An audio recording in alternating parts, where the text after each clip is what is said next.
So we do have an announcement. The announcement is that the announcement is coming tomorrow at 1 p.m. on the Pat McAfee Show.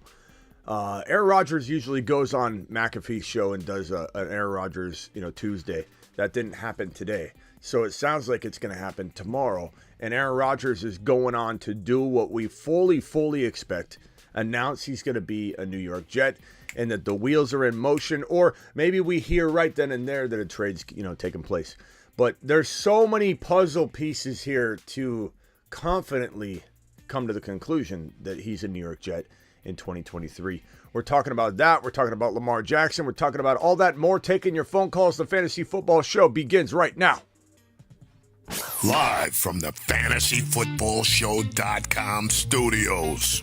It's the Fantasy Football Show. Live! Monday through Friday, 7 p.m. Eastern. What is going on, everybody? My name is Smitty. You're watching the Fantasy Football Show. And we're left on we're left here in the lurch again for another day.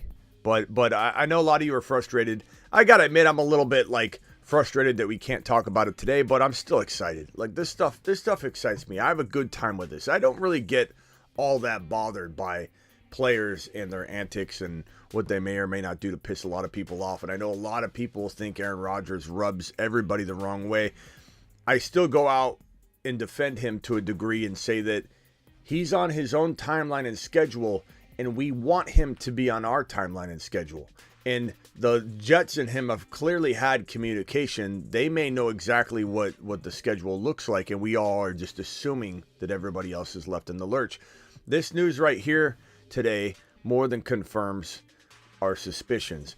Alan Lazard was on Aaron Rodgers' wish list. He has a wish list that he requested of the New York Jets to compile a bunch of, here it is right here. This is from Diana Rossini. Aaron Rodgers has provided the New York Jets with a wish list of free agents he would like them to target and acquire per sources. It includes Randall Cobb, Alan Lazard, Odell Beckham Jr., and what do you know? Alan Lazard signs a monster 4-year, $44 million deal. That's I don't know how much of that's guaranteed. We'll have to dig into the contract, but that's a huge number. But if this doesn't telegraph that Aaron Rodgers is a New York Jet tomorrow when he goes on the McAfee Show at 1 p.m., and we'll certainly be live, probably live in reaction to it. I will have it up. I will have it right here. We will be listening to it. We'll be here together live. And once that announcement is made, we're going to hit that moon button for Garrett Wilson, to the for moon. Breece Hall, for all these players that we absolutely love that are connected to this situation. A-Rod to the moon, the Jets to the moon, Breece Hall, Garrett Wilson, even Elijah Moore. But this right here kind of tells you that the team and Aaron Rodgers maybe aren't sure what Elijah Moore is going to bring to the table in 2023. And while we could be quick to say, hey, it's not his fault now that he's getting a quarterback, maybe Elijah Moore bounces back. And I am kind of hoping that's the case. There was a time where Mike White was in the lineup and Elijah Moore still wasn't bouncing back. So we don't really know what to expect. Here's that news right here on the Pat McAfee Show. Ian Rappaport retweeted this. You like how he retweets McAfee? He's friends with McAfee. He retweets all these things from other people. But look at this. He's probably so mad right now. He's probably infuriated right now.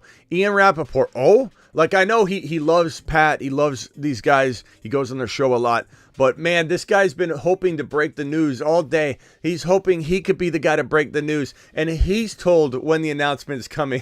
Ian Rappaport, I love it. It's classic. Ian Rappaport is told, hey, this is when it's coming. It's going to be at 1 p.m. Eastern. Get ready for it. That's classic. It couldn't have been more fitting. Fitting. Bradbury, yes. Eagles, good job. Ink it, lock it down. Kelsey, ink it, lock it down.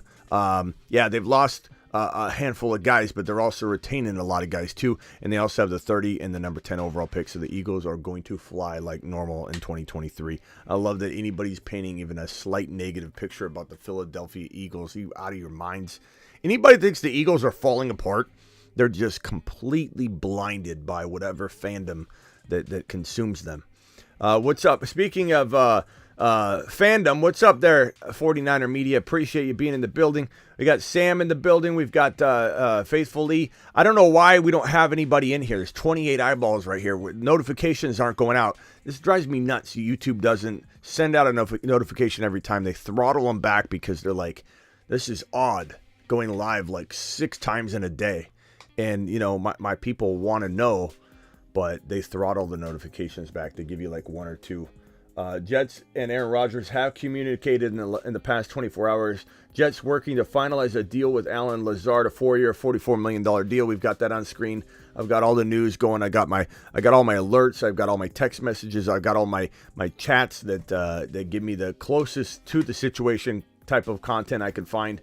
I have some pretty decent Packers connections, but they're not hearing anything any faster than it's being reported on the last 24, 48 hours. I'm hearing nothing unusual or outside the norm or outside of the stuff that we're hearing here. No one's really hearing much of anything. But yeah, this is as good as done. 37 people in the building. I don't know what the notifications, what's going on. People will file in. We'll get 80 to 100 here in a minute, and we'll take some phone calls. We'll do it live. We probably have some voicemails. We've got the Lamar Jackson news to talk about as well. For those that don't know, Lamar Jackson was offered reportedly. Here's this contract here. Let me put this contract offer here. $133 million on a 3-year fully guaranteed deal. But he laughs at it. This is him like airing dirty laundry on a previous offer, trying to, I think, tell people, oh, you're making fun of me, because he's getting a lot of heat right now. Lamar's probably reading social media. Social media is tearing him to shreds, saying, why don't you get an agent? You're completely oblivious to the situation. Why would you not get an agent? And then Lamar Jackson, tweets this out to try and, I think, make himself look better. And he says, 133 for 3 years, fully guaranteed. Sad face, disappointed face, whatever. But I need an agent. Yeah, you need an agent, Lamar. You're proving that every single minute. How do you not think you don't need an agent? And not to mention, this is a fantastic deal. Like, could you up the amount a little bit? Because this is $44.33 million a year if you divide it by 3. Like, does he deserve 45, 46? Sure, like, I'll up it a little bit. But this is the kind of contract he has mapped out in previous conversations and interviews where they've said, hey, do you even want a big long-term deal? And he's made it clear, I almost feel like I'd rather be franchise tag for 3 straight years, 2 straight years, whatever, and then sign a big contract. He said that before. Lamar Jackson was offered $133 million guaranteed for 3 years. And he said things like, oh, we're $100 million apart, painting a narrative as if the conversation's been 5-year, 6-year deal, not even close to Deshaun Watson's guaranteed money. This is $100 million apart because if you do the math, Lamar, it's 3 years, not the longer extended 5 or 6 year deal where you would be at $230 million guaranteed. They don't want to give you $230 million guaranteed. They want to give you $133 million guaranteed on 3 years. And if you don't want a 5-year deal worth $250 million with $133 guaranteed, the team decided to shrink down the 5-year deal with the guaranteed money and shrink it straight down to the nuts and bolts of the guaranteed part. They said, you don't want a 5-year $250, $133 guaranteed? How about a 3-year $133 guaranteed? Forget the other 2 years and just take that. 3 years, go. 3 years from now, he can go get an absolutely monstrous contract when the salary cap goes up by 20%. But no, he doesn't want to do that. He doesn't want to do that. He's wanting to navigate this without an agent. He's creating a big mess for himself. This is not to say I'm not supportive of Lamar finding a job or that I think that teams would be crazy like the Washington Commanders or the Atlanta Falcons to not pursue Lamar Jackson as their starting quarterback. I firmly believe that is the only move for a couple of these clubs. I think the Raiders screwed up in massive fashion, not going after Lamar Jackson. That was one of the dumbest moves of the entire offseason, if I had to say, because this Jimmy G situation. Let me put that right here because we're going to be talking about Jimmy G in a second.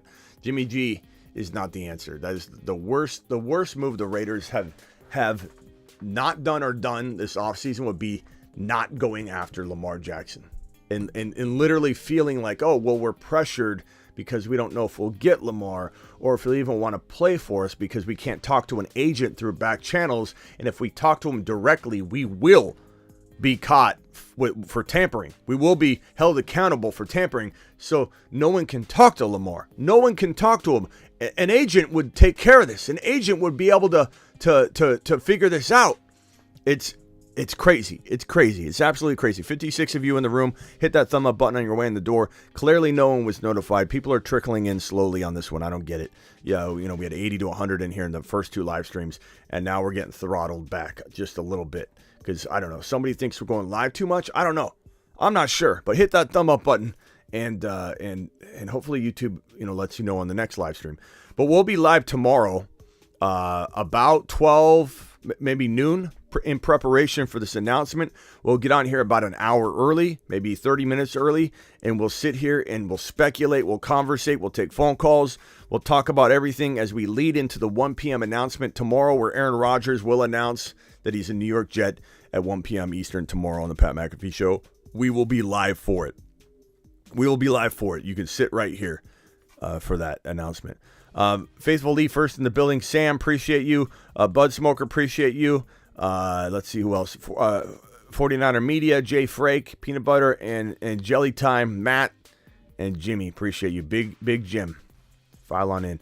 Dial in if you guys got a question. You want to talk Lamar, you want to talk Aaron Rodgers, you want to talk something else, dial in. Call into the show. Call into the show.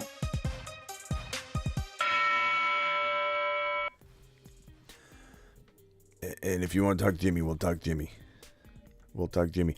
49er Media, if you want to call in and talk Jimmy and how you think he's going to do well in Las Vegas, because he'll probably defend the guy, feel free to dial in. Feel free to dial in. D-Town says, I can't keep up with you, Smitty. I appreciate you. You can try. You can try to keep up with me. There's a lot of live streams to catch up on. This is the third of the day. But, that's how we roll. Randall Cobb being pursued as well by the New York Jets to try and make Aaron Rodgers feel at home. Cobb is reportedly a part of a deal that brings Aaron Rodgers to the Jets. That will be interesting. He'll probably be involved. He'll probably be involved somehow. Noah Brown signing with the Houston Texans. Dalvin Cook is potentially available for trade, or at least in the conversations of some early, rumors. 80 of you in the building. Now we're filing in. I know a lot of you didn't get notifications. I don't know what to tell you other than you need to have your notifications turned on my Instagram as well as my YouTube. Because if we go live 6 times or 5 times or even 4 times in one day, you're not going to get all the YouTube notifications because they'll throttle them back. They don't want to send out people 4 and 5 notifications because they think you don't want them. They think, oh, this is abnormal. We're not going to have this user turn their notifications off because they're getting bothered.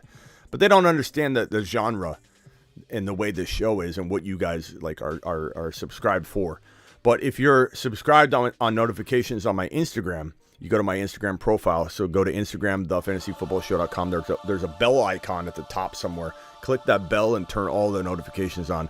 That way, when I go live on YouTube, I'll have a story post you're alerted about saying, hey, I'm going live. There's a link right here, and you could just click it from Instagram. Boom. YouTube opens up. Appreciate you, Avi. Phone line's not working. I'm sorry, bro. Hold on. It's working. I just wasn't looking at it. So it's open right now if you want to dial in. Dalvin Cook is potentially available for trade, and the Dolphins are monitoring the Dalvin Cook potential availability. And Dalvin Cook in Miami, Dalvin Cook in Buffalo, Dalvin Cook in Cincinnati, Dalvin Cook in all those locations would be pretty sweet. Henry in any of those locations, Nick Chubb in any of those locations, Austin Eckler in Cincy, Buffalo, Philly, Miami. Those are all amazing landing spots for Dalvin Cook. That would be quite something to see. Dalvin Cook landed in that kind of environment. Dial into the show. Now the phone lines are active and call into the show. Call into the show. I know I got him up, and I'm looking at him. Okay, Avi. So if you want to dial in, if anybody wants to dial in, dial. Fallon says, I think Falcons might scoop up Calais Campbell. What's up, Avi? You're live on the Fantasy Football Show, pal. All right, so I want to talk about Lamar.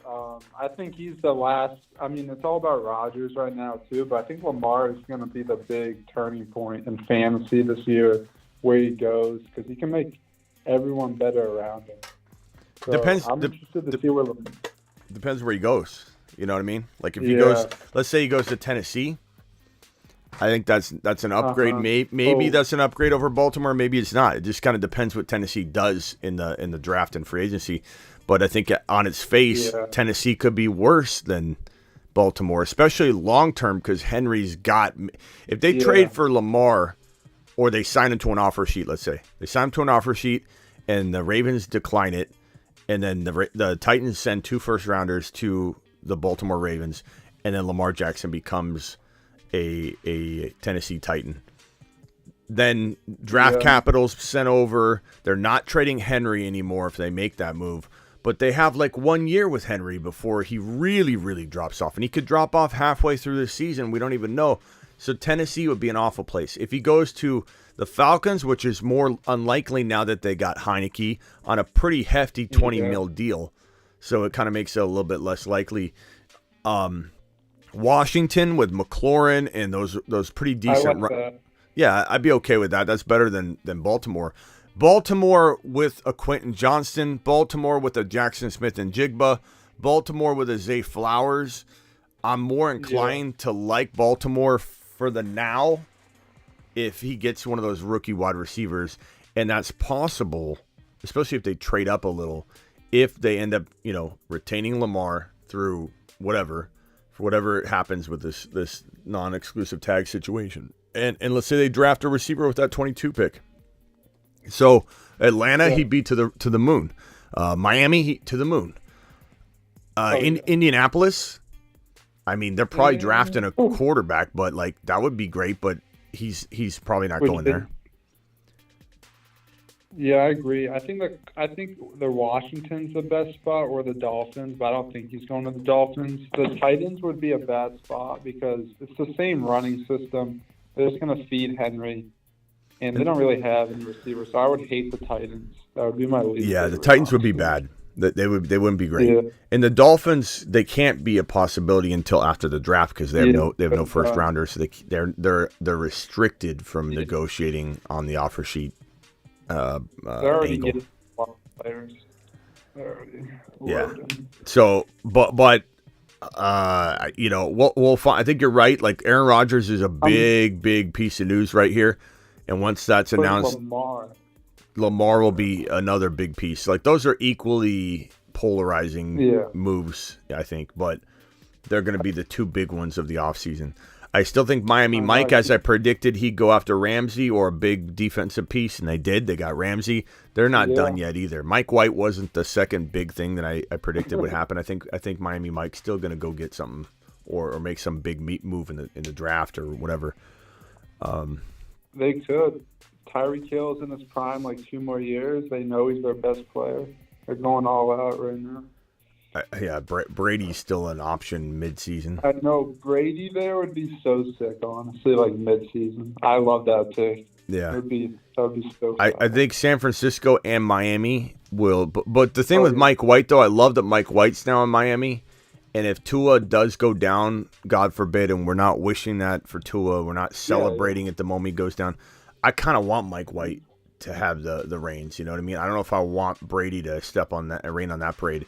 And I don't know, now that Mike White's there, I don't know that the Dolphins would be like very eager to call up Tom Brady, whereas they would if they had, someone else that was, Skylar Thompson or something. They'd be like, okay, get Brady on the phone. Now that Mike White's signed and they're paying him a decent amount, maybe they give him a shot. And boy, we might even put him on the Moon Men list in like the corner, just as like a maybe an alternate. You know what I mean? Just because we did predict that the Miami Dolphin quarterback. I think we got it on the satellite men right now. Satellite men. Yeah, see at the bottom. Police cadets in training. At the bottom, we've got the Miami Dolphin QB. Now, granted, that QB is currently Tua Tagovailoa. But I think that represents the gut instinct and prediction that something else is going to transpire that's not Tua that's going to end up being, a gem.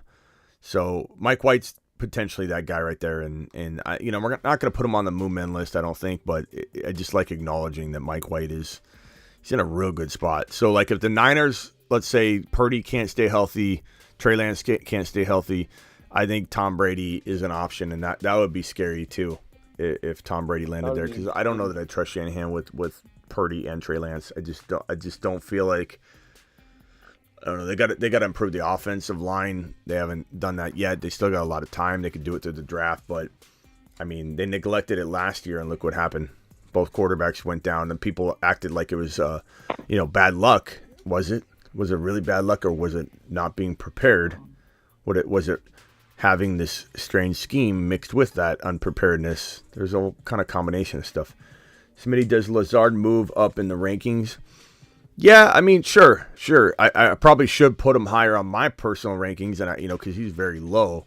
But we didn't know he's going to be potentially landing in the number 2 role in New York, and that amount of money pretty much guarantees him, even if he played like in the slot or something, doesn't mean he wouldn't get starter volume, even if he's not listed as the number 2 wide receiver or something like that. But he most certainly could be the second wide receiver listed opposite of Garrett Wilson. Kind of tough for, these like, as much as I love Aaron Rodgers and as much as I defend him more than most people, there is that angle of like, what's the feel around New York right now with Breece Hall and Garrett Wilson and Elijah Moore in the wide receiver room specifically. What's the feel when it's like, okay, Aaron Rodgers is bringing in his own people? Like, what is that? How does that feel? From a Garrett Wilson and Elijah Moore in wide receiver room perspective, are you like turned off by that? Are you sitting there going, does he not trust what he's coming into? Like, why is he got to bring his own guys in? And that's my position that he's bringing in. And they just signed for $44 million. That's got to be hard for Garrett Wilson, who is playing his second year. He's on his rookie contract. He doesn't really have a choice. But to see a guy come in that you feel is much lesser, you're not even sure if you want him to start. You're Garrett Wilson, and you're thinking Elijah Moore is my bro. Like, I don't want this guy Lazard coming in. He's getting paid $44 million. $44 million, bro. I don't want to hold you up on the phone line if other people want to call on, but if Lamar, if he stays on the Ravens, hopefully they get Zay Flowers, like you said, or I'd hope he goes to Washington. Yeah. I think those would be. Hey, don't forget, after the Lamar Jackson and Aaron Rodgers stuff is done, guys, we got the draft, of course, right, in April. I know. But in March, March 22nd, CJ Stroud Pro Day. March 23rd, we've got Young's Pro Day. March 24th, we've got Levis's Pro Day.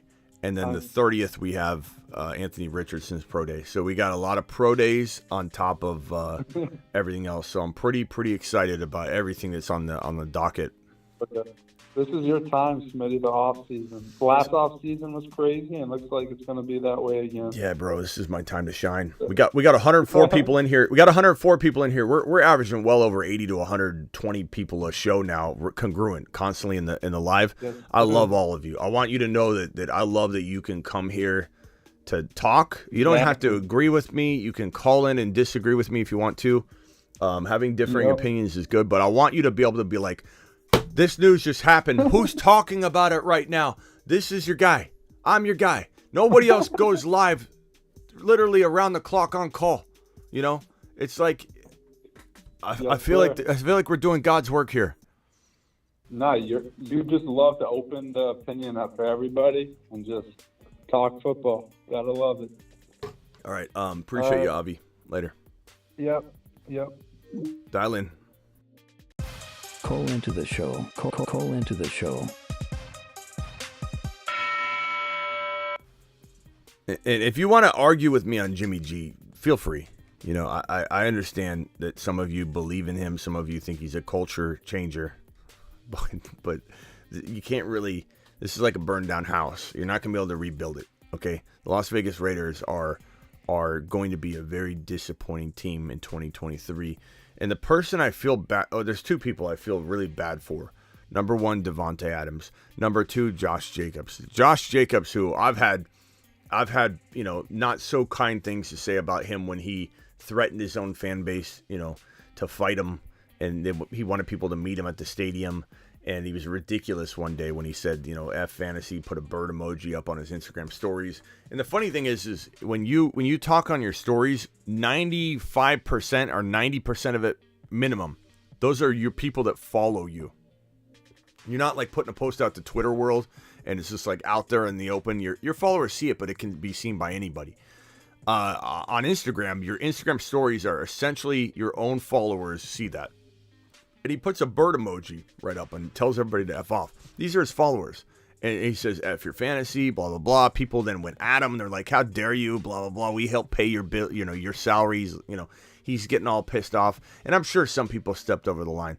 But Jacobs then said, meet me at the stadium. He put the stadium address.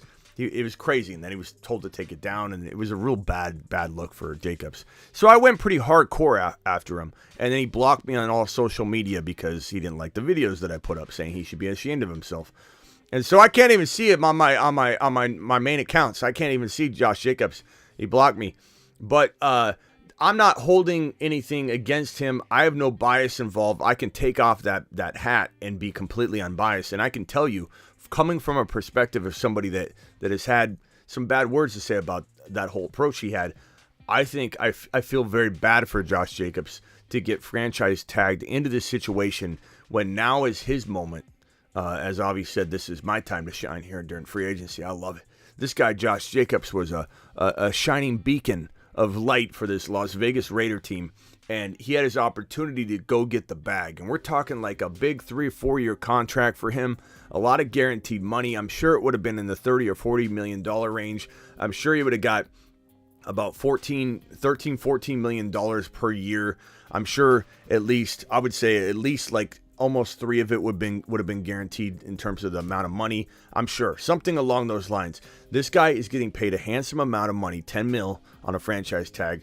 No one's really feeling sorry for him, but at the same time, I feel a little bad that this guy's going to be shoved into this situation, forced into it with the prison tag is what players call the franchise tag, the prison tag into a bad environment. Why would you franchise tag Josh Jacobs when you're bringing Jimmy G? What are you doing? You're not even playing for a wild card spot, let alone the division win. You have no shot. You have 0 shot to win the division. You have almost essentially 0 shot of winning a wild card spot.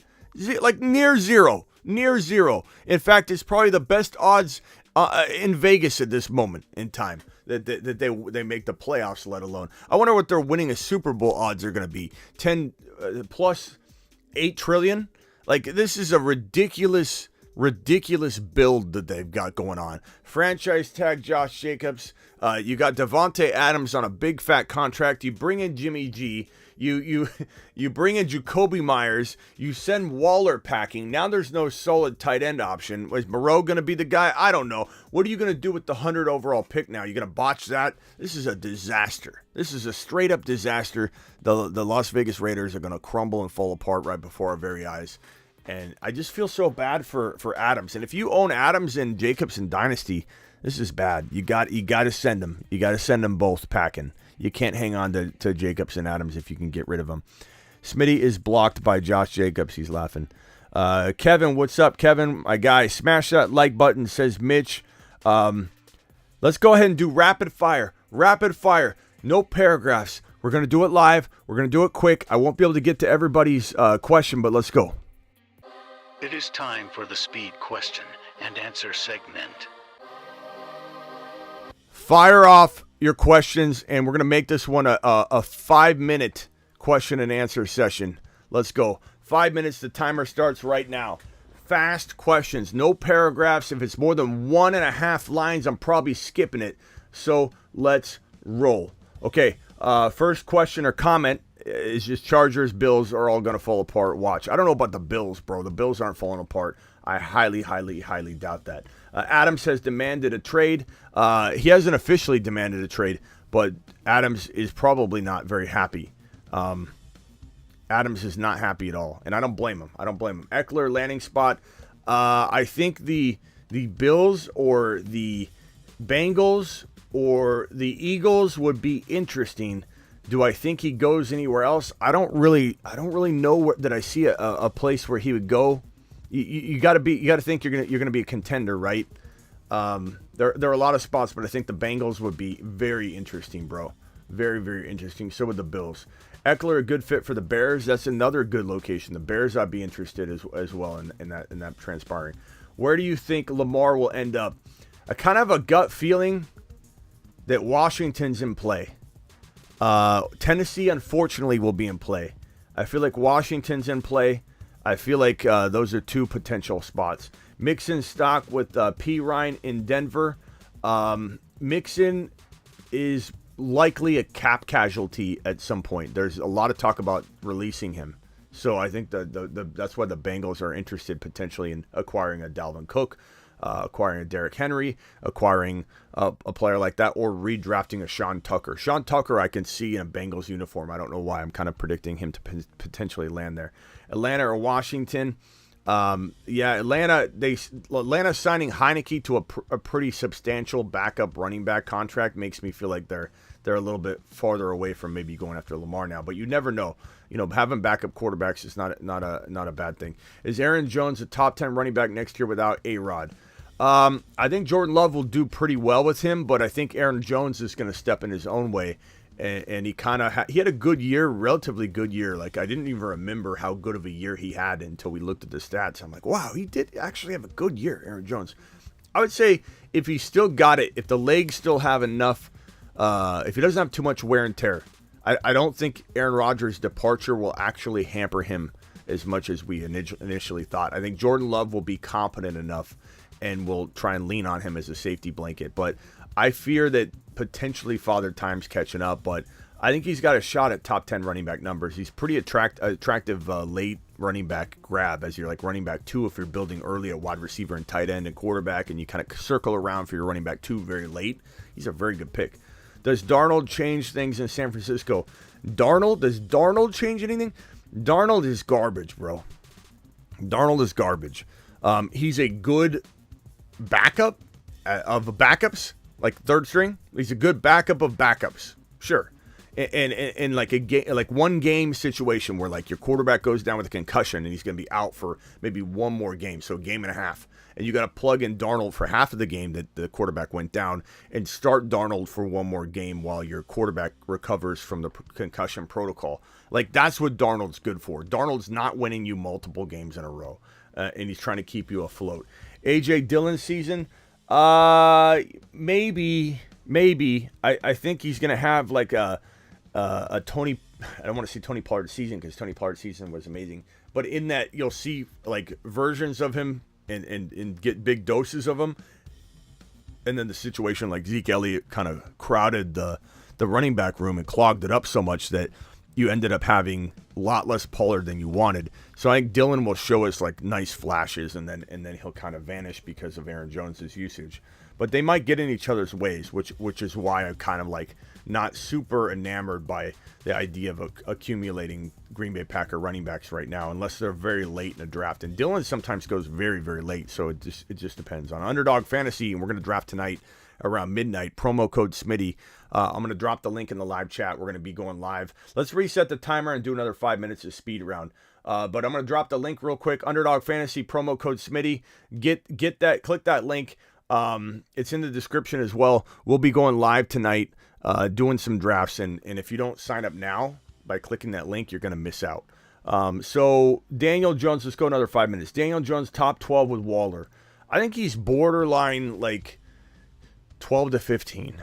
Like, do I think he'll finish 10, 11, 12? Probably not, but he could. He could definitely be a guy that surprises, like, kind of to a surprise. You know what I mean? So I very much feel like Danny Dimes already kind of surprised. He already did kind of what Tua did. He just had this weird, crazy good year considering what we thought and what we expected out of Danny Dimes. But I do believe Danny Dimes is borderline 12, 13, 14 for sure with Waller, and just the fact that he runs so much. You know, running quarterbacks are a lot more valuable. Torres celebrating 6 months. Waller, congrats, Torres, appreciate you. Waller is a top 5 tight end as a Giant. If he can stay healthy, yes. If he can stay healthy. Staying healthy is his one weakness, his kryptonite. McNulty says, thoughts on Barkley for 2023. Darren Waller was a fantastic acquisition that now keeps defenses even a little bit more honest. So give me Barkley all day long as a running back one. We're talking 12, 13 turn gold, like gold. That's great. That's great value. If you're getting him at the late first round, early second round, that's fantastic territory for Barkley. I wouldn't even be shocked if Barkley climbed into like number 7 or 8 overall in the coming months when we start mock drafting.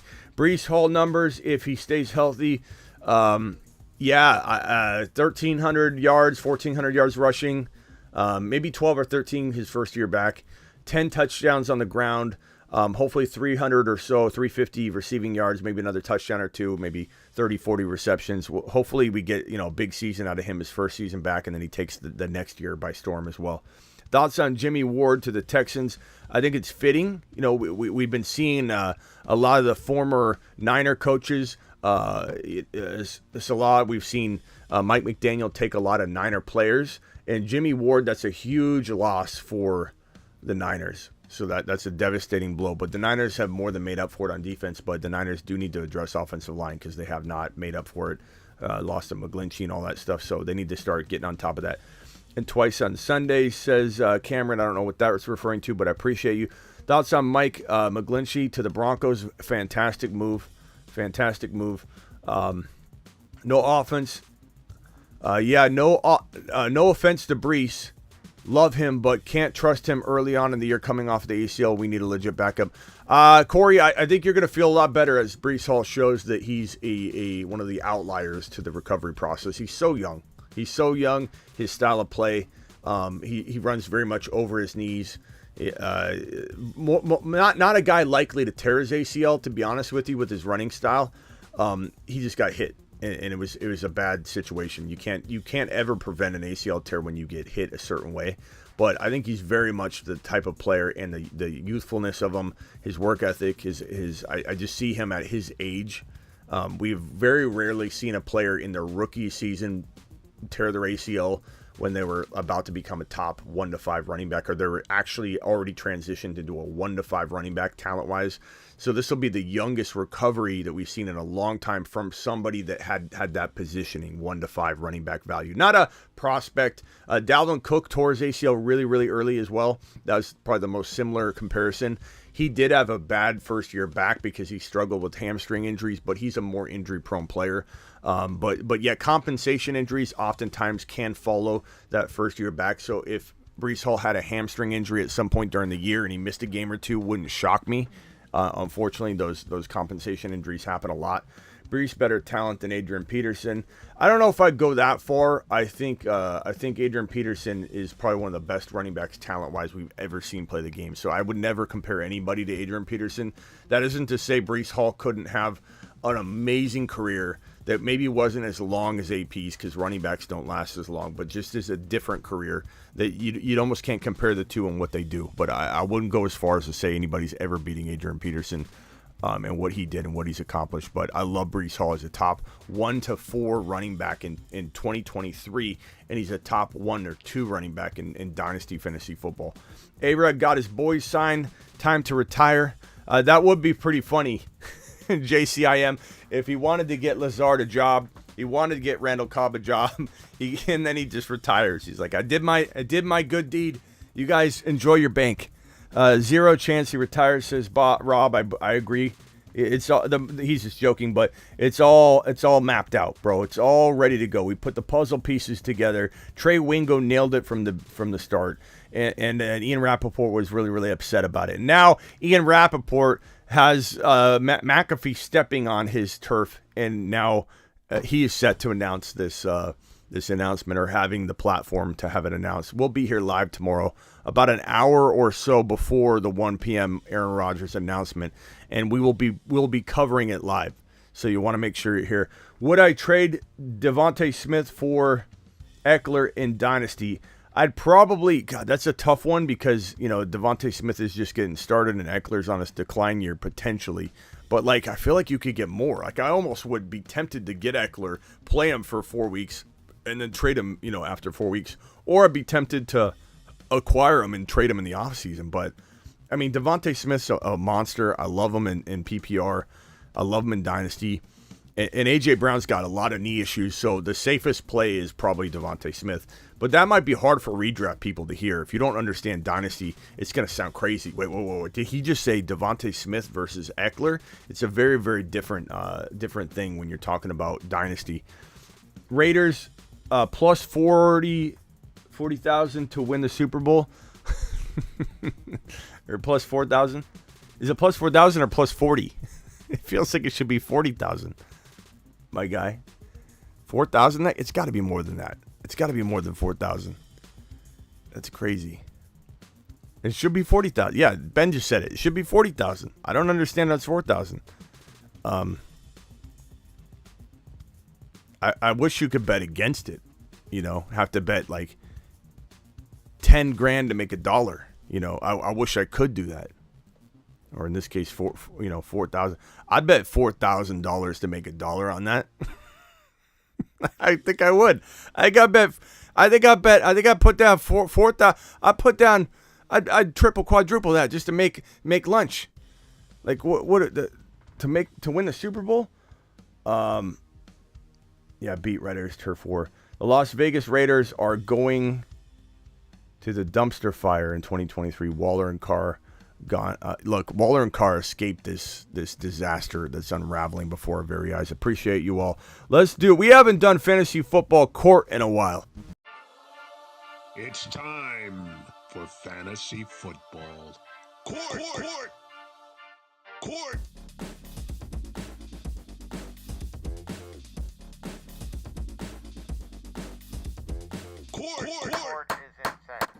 Court is in session, ladies and gentlemen.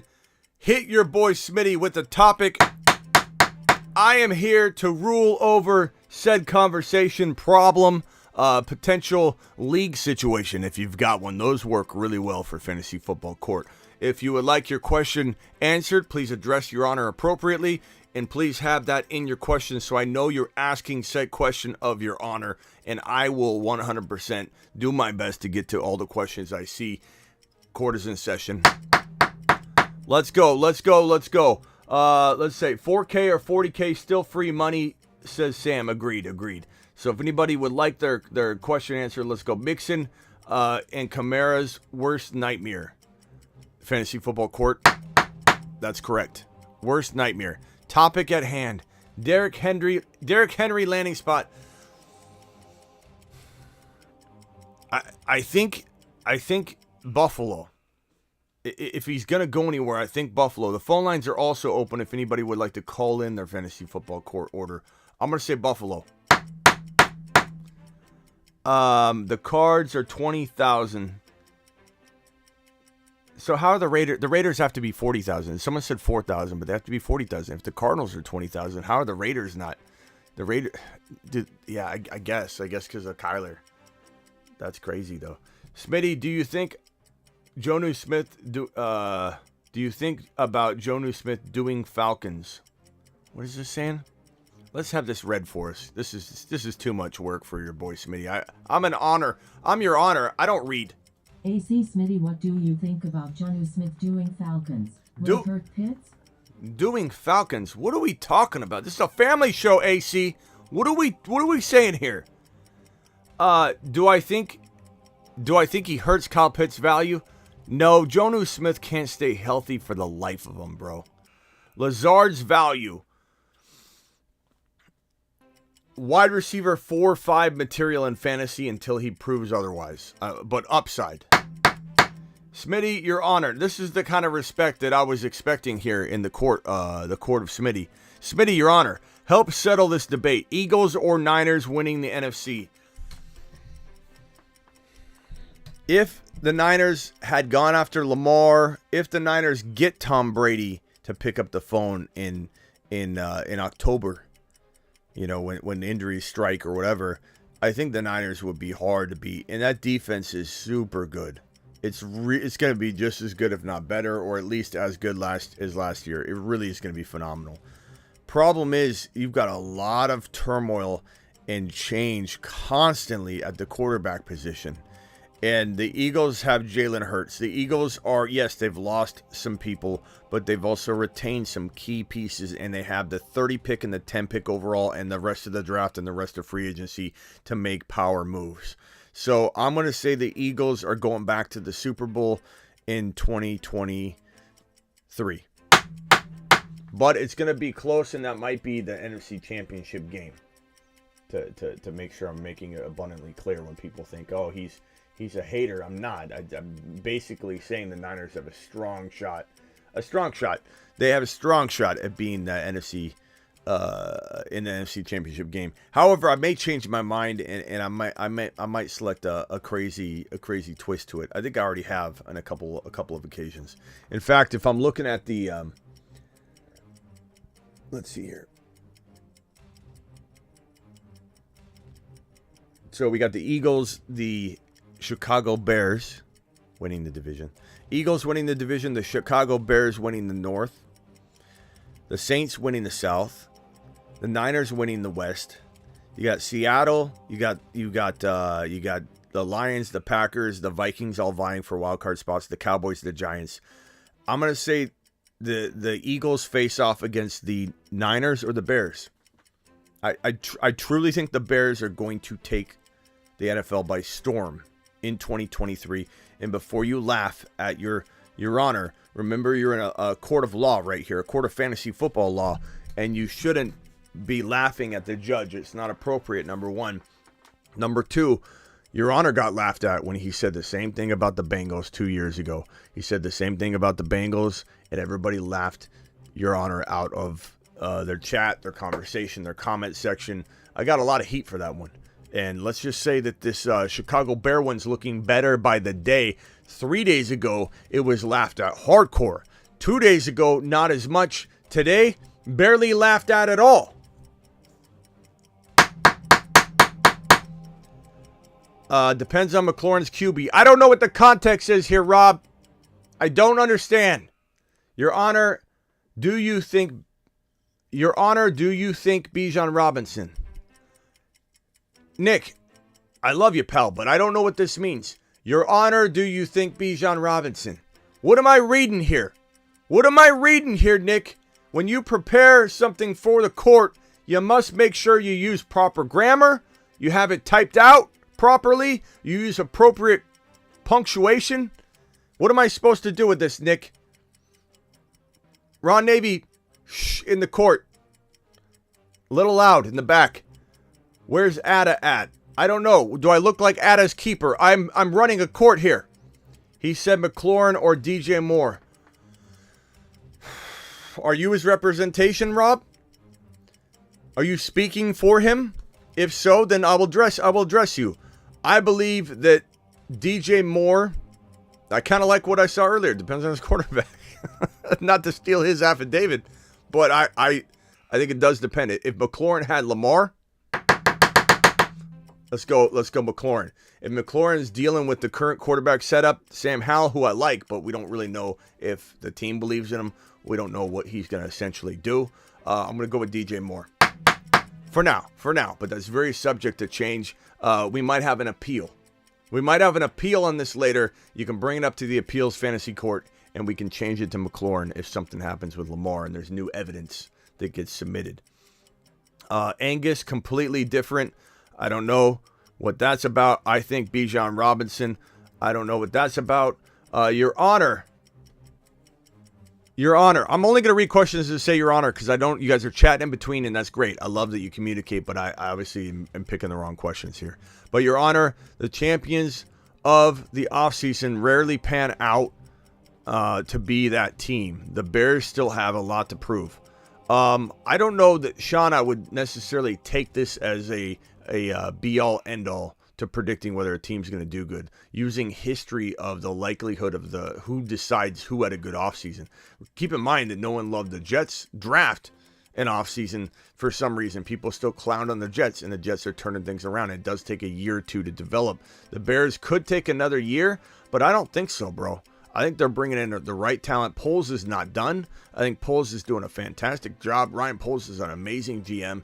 He's making moves left and right. And I think the Bears aren't done. I wouldn't be shocked that the Bears got Hopkins. I wouldn't be shocked that the Bears, who have the number 9 overall pick, Sean, they have the number 9 overall pick, and they may take Bijan. They may take Jackson Smith and Jigba. So this could change very, very quickly. Everything we think we know about the Bears right now, the Bears need time. That's going to change as they continue on and march on through the offseason, because their offseason is not even halfway done. It's not even halfway done. I think the Bears, I don't even care about what history says, that the odds are that they, doesn't matter. It's case by case. The Bears are the Bears. The Bears don't have anything to do with last year or the year before or the history of it or what people project, the accuracy of projecting stuff from the offseason. I don't care. Case by case, my guy. Case by case, but I appreciate you. Alex says, Your Honor, if Eckler is traded, do you believe the Chargers could go after Bijan? I do, if he fell. But I don't know if he falls to 21, but he could fall to 21. Him and the new Kellen Moore offense would be unreal in Dynasty. It would be pretty nice if Bijan went to, let's say they trade Eckler for a second and a third round pick or something, and they do good with that. You know, they find even like a, I don't know. You could address a bunch of different positions, but they also need to try and go after a wide receiver. This is what I would do. You want to know what I would do? Hear me now. Hear me now. Your Honor speaking. If I was the Chargers and I could get my hands on Bijan, let's say, I would trade Austin Eckler for a second round and third round pick. I would turn one of those picks, you'd obviously try using the third rounder, maybe couple it with another third round, but if you have to use the second rounder, you go get DeAndre Hopkins. Who doesn't think a Bijan and DeAndre Hopkins mix-up wouldn't be amazing for the Chargers? You use Eckler to get Hopkins, you use the pick you have to draft Bijan, and now you have yourself a monster squad. Hopkins catching footballs from Herbert. I would absolutely take the Chargers to the Super Bowl if I was able to control the situation. Why teams aren't aggressive like Miami Mike? This is why I like Miami Mike so much. Other than, I mean, we don't look alike, but other than that, I feel like I'm looking myself in the mirror when it comes to the aggressive nature of the man. This guy goes out and does things that I would do. I would 100% turn Eckler into a wide receiver like that, in that context. I would 100%. I mean, look at Swavey agrees. Swavey says absolutely. It would be fire. I would take the Chargers to the promised land in half of a season.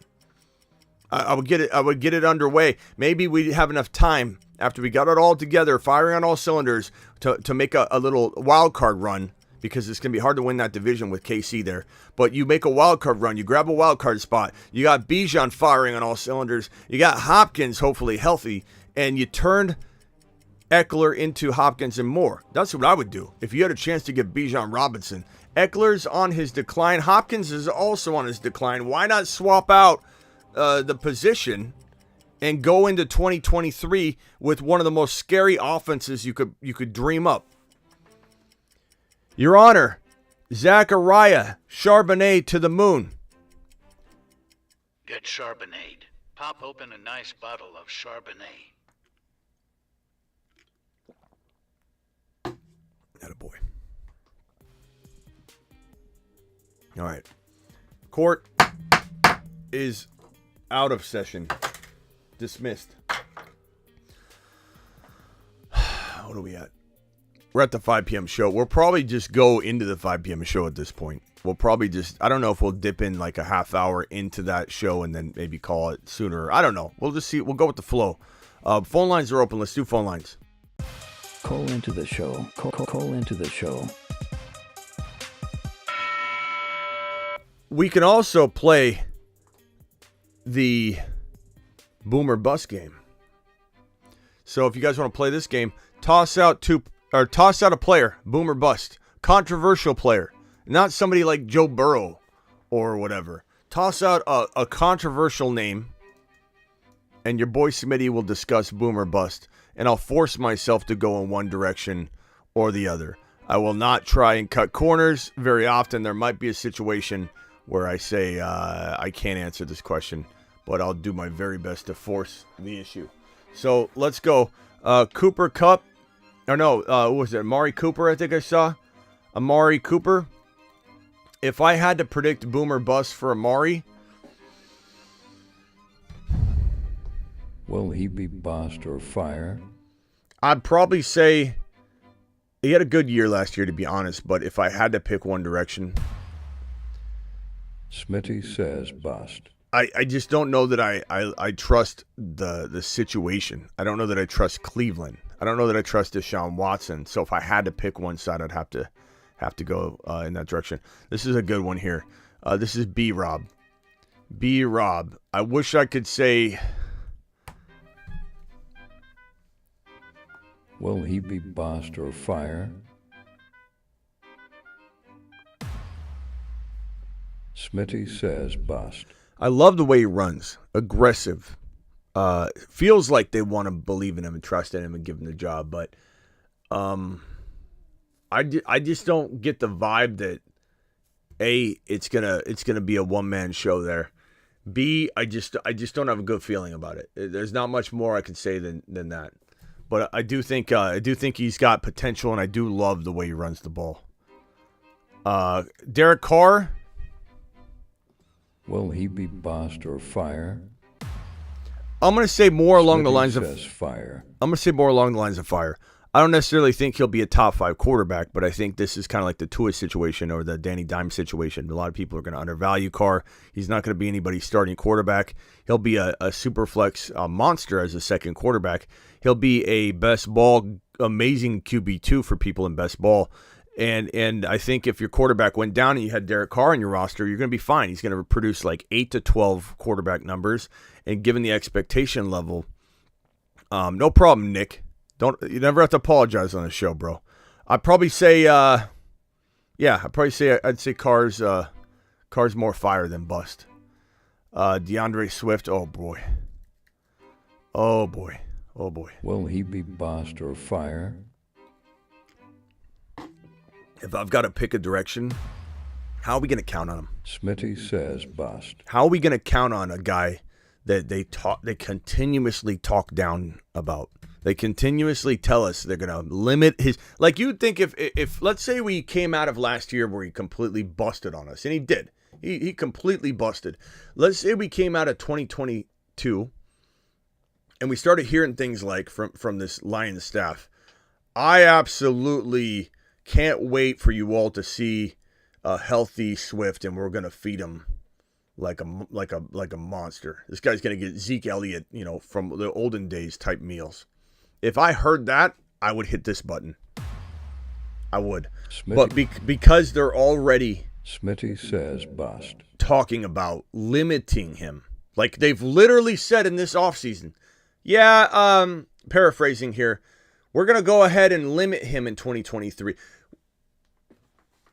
Did you not already limit him? What do you mean limit Swift in 2023? What does limiting him look like? If last year wasn't limiting him when he was even healthy enough to be on the field, I don't even know what limiting is going to look like. Mahomes, come on, sports talk. I'm not putting Mahomes on this list. Lazard, I don't know. It depends on the entry level. You know what I mean? Lazard? The lizard? Let's do this.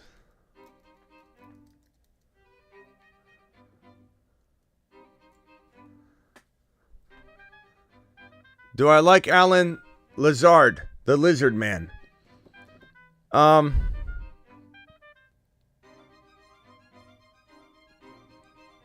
He might be okay. 1 second.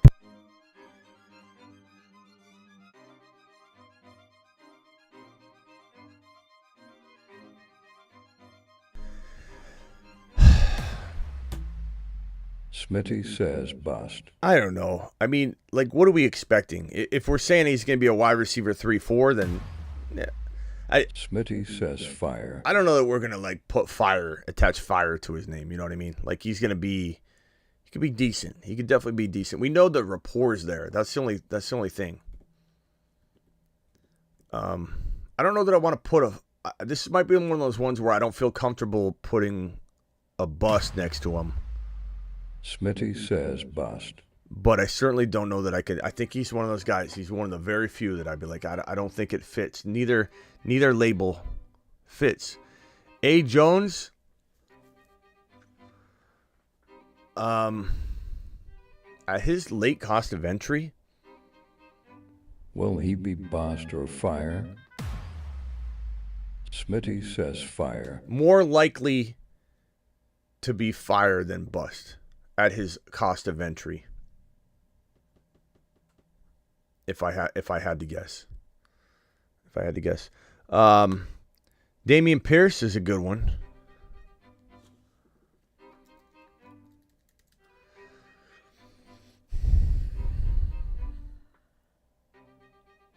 Will he be bust or fire? I can't put bust. Smitty says fire. I do believe that we need to be worried about the draft. If the Texans end up escaping this first round without, or if Pierce escapes the first round without seeing the Texans draft an RB at that 12 spot, then Pierce is set up for success. So I'm going to go ahead and predict Smitty says fire. that he escapes it. I like him a lot. Let's go with Jameson. That's a good one. Jameson. Will he be bust or fire? Jameson Williams, I'm going to say more likely. Smitty says fire. More likely fire than bust, but he also is somebody that I don't know is going to have the year people want. I think he'll show flashes of what we wanted him to show last year, and everybody was so amped about him late in the season, and I tried to warn everybody that his ACL recovery was way too late in the offseason for him to be even remotely close to full speed. By the time he came back and was ready, it was being ready to be eased in. And so I tried to warn everybody who thought they were going to get a wide receiver 3 or 2 out of this guy. But maybe what people thought he was going to do at the tail end of last year, he'll do off sporadic, I think, because St. Brown's the guy. But like maybe mid-season we start getting confused as to who's the guy. And I hate saying that about St. Brown. I love him, but like Jameson's that good. But Jameson's going to need about half a year of playing on it. So it's a good question, though. Jameson's a very, very good one. Javonte, I'm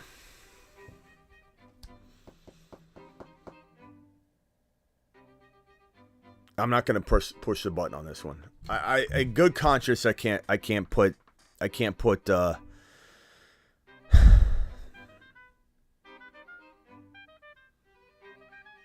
Aaron Rodgers. There's some of that Rasul tweet. Javonte Williams, I'm going to say he's neither a bust nor a fire. I think he's probably going to start off really slow, if not on the PUP, even though we've been hearing things about him potentially being ready for week 1. We have heard that he could start on the PUP. He had a much more devastating injury than Breece Hall had. He had, the MCL issue on top of, or the LCL on top of the ACL. And so there's some concern there. There's two healing pieces of the knee healing, 2 different ligaments. So I feel like until we hear he's ahead of schedule, I'm going to be cautiously optimistic on Javonte. So I'm not gonna push the button on that. Najee Harris, that's a really good one. Najee, let me put Najee because you might think I mean Damien. Najee Harris, boomer bust. Oh boy. Will he be bust or fire? I kind of like Najee a little bit this year. I feel a little worried trusting him though. I don't know that I trust him. I think part of it is because he hasn't bounced back yet, so I'm a little hesitant to trust him. But part of me is like, how do I trust this guy yet until he proves it? So while I'm not going to say bust, I'm going to probably push the fire button here. I want to make it very clear that I'm not investing high. This is like at a very low, undervalued territory. If he climbed into like the high round 2 territory, I'd be out and I'd probably hit the fire button. But I'm going to say Najee. Smitty says fire. I'm going to say Najee more fire than bust, but I don't feel great about it if he climbs too high. Let's see here. Ramondre. Bill Belichick always does things you don't expect. I'm going to go. Will he be bust or fire? I'm going to say Smitty Bill says fire. Bill probably drafts some rookies or a rookie running back, but hopefully it's nobody threatening Stevenson's amazing grasp on the PPR and rushing game. This guy is a dual threat beyond dual threats. It could be a monster in the PPR department. If let's say they have any success at all and they run, and that's how they defense and run, and let's say Zappy comes in or Mac impresses. I think Mac's losing his job. I think Mac is garbage. Then I have more faith in Stevenson, but I'm a little afraid of what had transpired at the end of the year, where he's fumbling the ball and he initiated that lateral situation where the Raiders, picked off a bunch of laterals when they could have just tied the game, went into overtime, and he just was in a bunch of bad spots. And I don't know if he's in the doghouse still or if that's not going to affect him at all. But I'd say for now, I would say give me fire. Darren Waller. I don't know. He's either fire or bust. I'm not going to press the button on this one because I don't think he qualifies as one or the other. I think he's got to stay healthy. Big red flag. But if he stays healthy, he could be more along the lines of fire and a top tight end, top 5 tight end. But he has such trouble staying healthy. I'm going to go ahead and say he's an equal mix of both. And I don't want to force the issue and make you think I like somebody more or less than I do. Trey Lance, God, I hate to do this, but do you trust Shanahan? I don't. Will he be bust or fire? I don't trust Shanahan. I think he's setting up Trey for failure. Smitty says bust. I hate saying that. If you're watching this right now and you say, Smitty, I've heard you talk about Trey in a positive way before, then you're not paying attention to what I'm saying. I'm saying that I don't trust Shanahan to do the right thing, and I think he's sabotaging this guy. Cooper Kupp is a fantastic one. Won't take long for me to hit the button on this one. Will he be bust or fire? Because the man is going to bounce back and have a really Smitty nice says fire. season. This is Cooper Kupp. We'll put Kupp. What am I doing? Cooper Kupp. Barkley. I think you guys know my take on Barkley entering this season.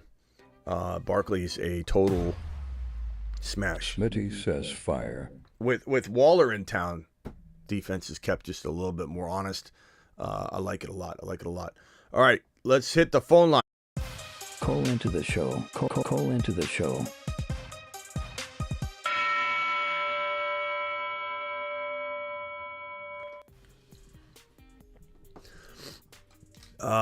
We will have a lot of news tomorrow. I don't know if we're going to have much more breaking news today or tonight. So I don't know if we'll be doing some kind of live breaking news show between now and when we draft. If we do, there's a potential we don't draft if I have to do another live stream. But if we have no breaking news or it's very small, I'll wait for the midnight live. But we're going to be going live on the channel here at midnight. I'll probably do a Dynasty show as well. Make sure if you guys want to draft with me tonight, though, at midnight, you click that link I just dropped in the live chat. And you also make sure it's in the description of every video if you do miss it. So draft with us tonight. What's up, Ron? You're live. Hey, what's up? Yo. Hey, they did report that Javonte's jogging now, so that's a good sign. Yeah, until he's like ahead of schedule, though. Like I'm just treading lightly because we've heard that he'll be on the PUP. We've heard he could be ready for week 1. Jogging's good, but we'll see. Setbacks. There's always setbacks. I asked during the court, but I don't think he saw the question. With Andy Dalton being signed by the Panthers, do you think that makes them more likely to take a risk and take Richardson as their number 1 pick? I mean, I guess you could look at the backup quarterback as a decisioning factor, but I think ultimately they're taking the guy they want regardless. I think he's definitely in play for the Panthers. I think the fact that Cam Newton was his idol and he mirrored his game off Cam is just such a story I could see unraveling, or not unraveling, playing out. So I definitely think that they potentially could take him, but I do hear a lot of Bryce Young is still the number 1 overall quarterback, and on a lot of people's boards. So and a lot of people think Carolina loves Bryce Young. I kind of hope Bryce Young goes there. I know that everyone's worried about his size, but I don't know that I want Houston. It wouldn't be bad, and they're really building something there. I really think that Houston's a really exciting organization moving forward. I really feel like they've got everything moving in the right direction. Amazing GM. Casario's great. He's done all the right moves. I think D'Amico Ryans is very, very, very loved right from the jump, and he's a player's coach, and this is so cool to see how they welcomed him too. But they're doing all the right things. They got Ward. Defense is going to be better. I guess they need a wide receiver, but guess what, man? What if they take Bryce Young and at 12 they take Jackson Smith and Jigba? Like, that's the part that I love about the Texans. If whatever quarterback goes to the Texans probably is the best option. I mean, because you're probably getting a wide receiver.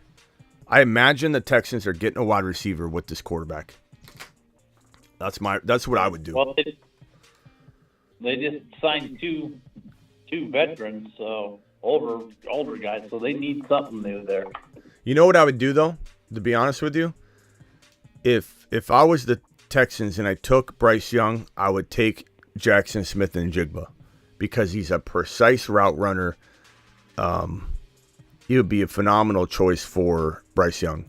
If I took, let's say Bryce Young goes number 1 overall, and you took Anthony Richardson, I may actually take Quentin Johnston with that 12 pick because he's a big-bodied guy with a massive wingspan that could catch maybe an errant pass or two until this guy works on his accuracy, and it would be very easy for Anthony Richardson to locate him on the field and throw to him, and I think they'd have a really, really good rapport. He's almost like a tight end in a way, safety blanket type of player.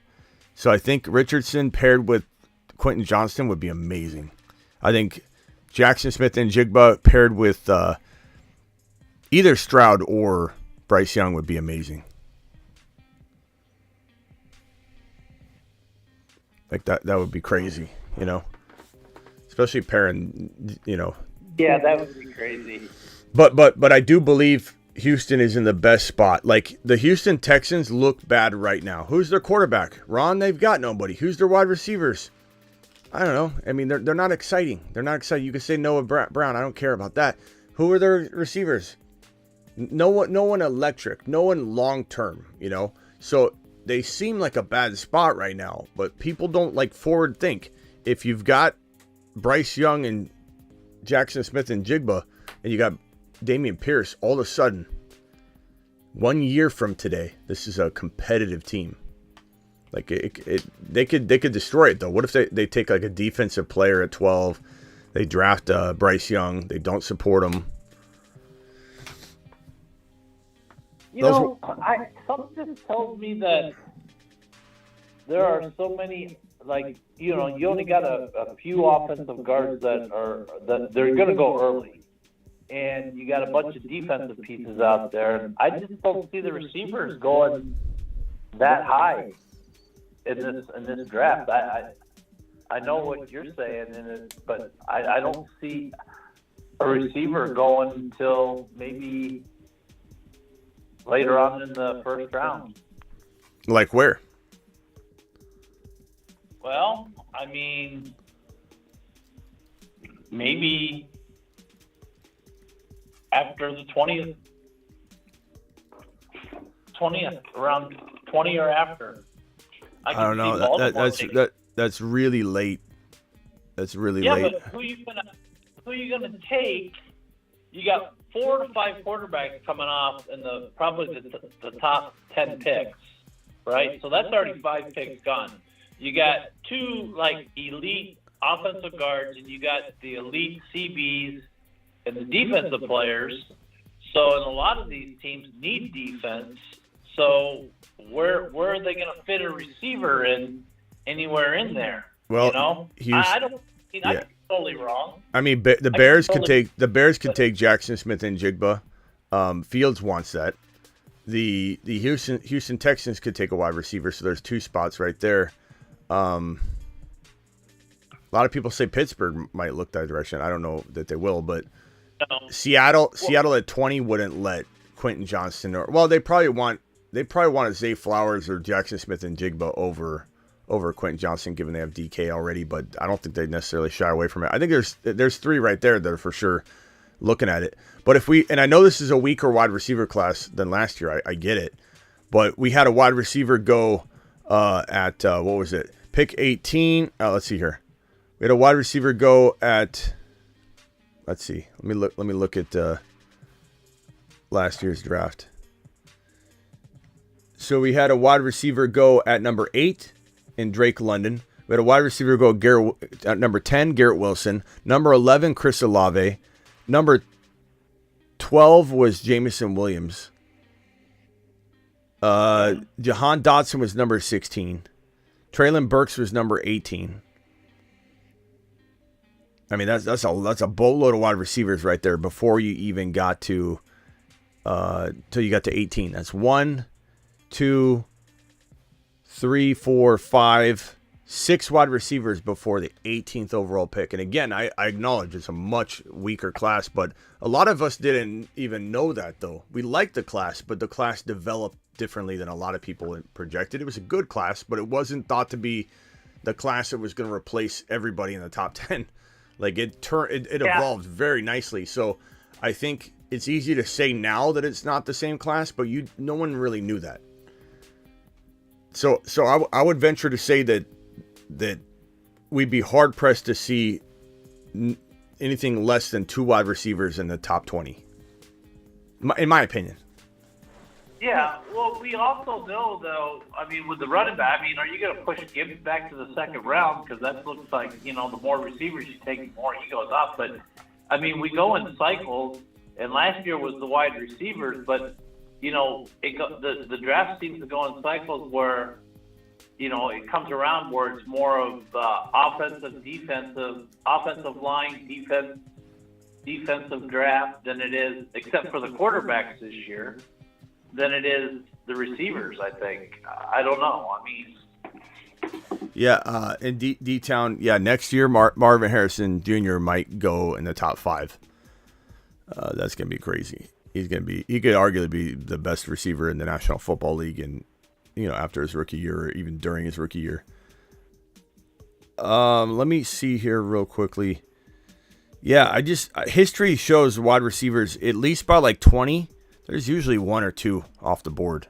I think this class is weak in a sense, but there are 1 or 2 that certainly belong in the top 20 in my opinion.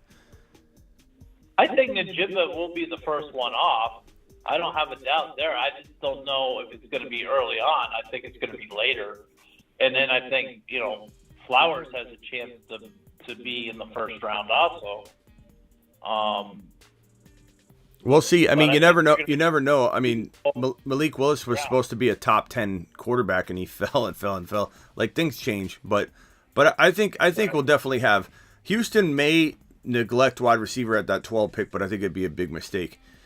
The Jets, brought in Salah, and you thought, okay, defensive minded coach, coming over from that Niner defense first year, he's going to draft a lot of defense. He drafted a lot of offense because I think he had faith in his defensive capabilities in terms of like finding talent, coaching talent up, drafting talent late.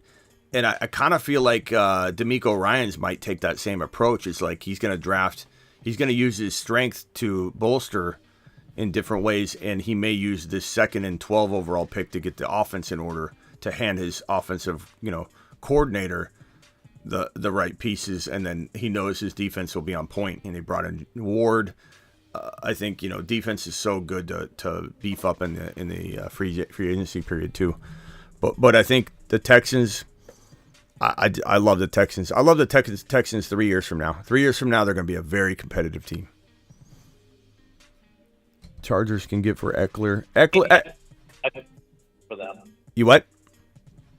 I think it looks up for them, and I think with P. Ryan going to Denver,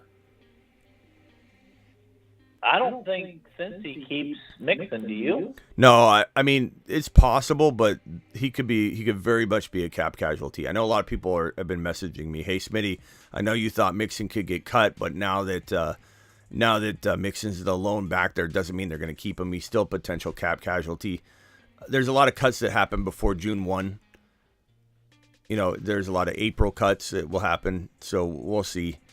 But I feel like they're better off. I really see Sean Tucker there in Cincinnati, but I think they're a big candidate to trade for Derrick Henry or one of these 4 RBs that are potentially up for grabs. Punch that thumb up button on your way in the door. You what? I think it would be great there.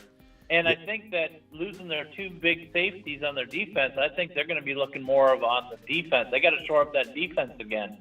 So I don't know if they take that 28th pick and use it offensively. I think maybe I don't know. What do you think?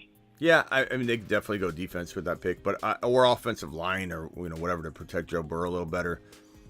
I think Jahmyr Gibbs would be phenomenal. I think he'd fit really well in that system.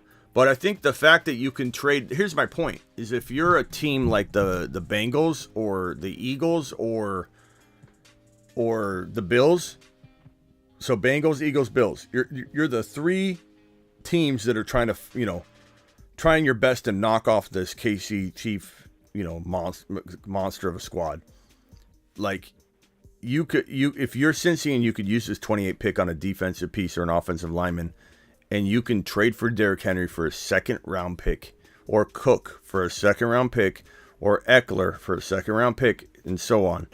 Like, it makes zero sense not to do it. I scratch my head at nobody trying to get Christian McCaffrey, but maybe a handful of teams that we know of, one of them being San Francisco, and that the Bills didn't sit there and say, let's one-up the Niners and offer 2 second rounders.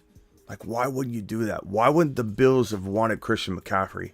I don't get it.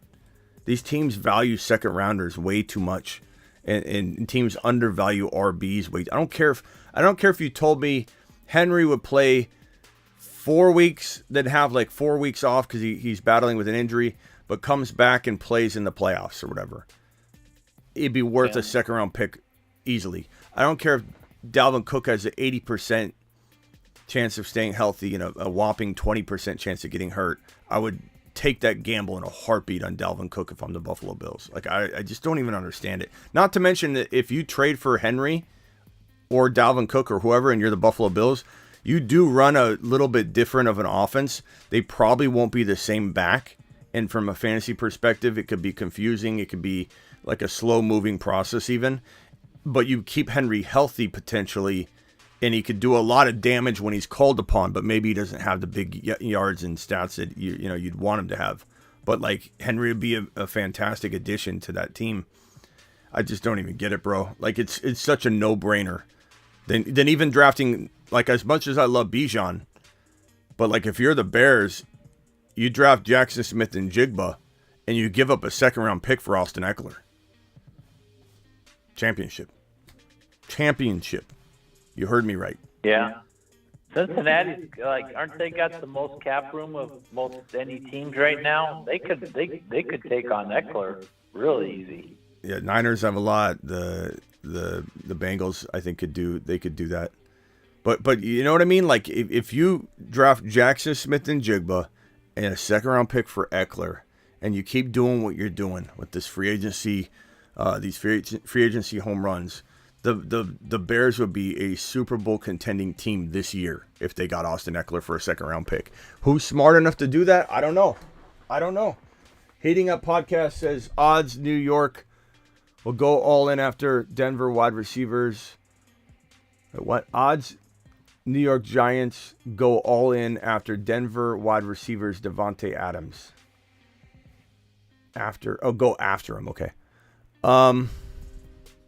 I don't love the Oh, Denver. I don't love the Denver wide receivers for that situation. I would love Hopkins. D. Adams would be really, really good, but I don't know that the Raiders are smart enough to get rid of him. They think they can win with Jimmy G. Well, I don't know why. They do. They truly do. I think Adams is trying to make the best of it because he kind of rethought what he had put out on his Instagram story, where he said, you know, you all are reaching out to me 3 weeks later, like don't bring me that crap. And then later on said, don't read too much into it, that people were coming to conclusions on stuff.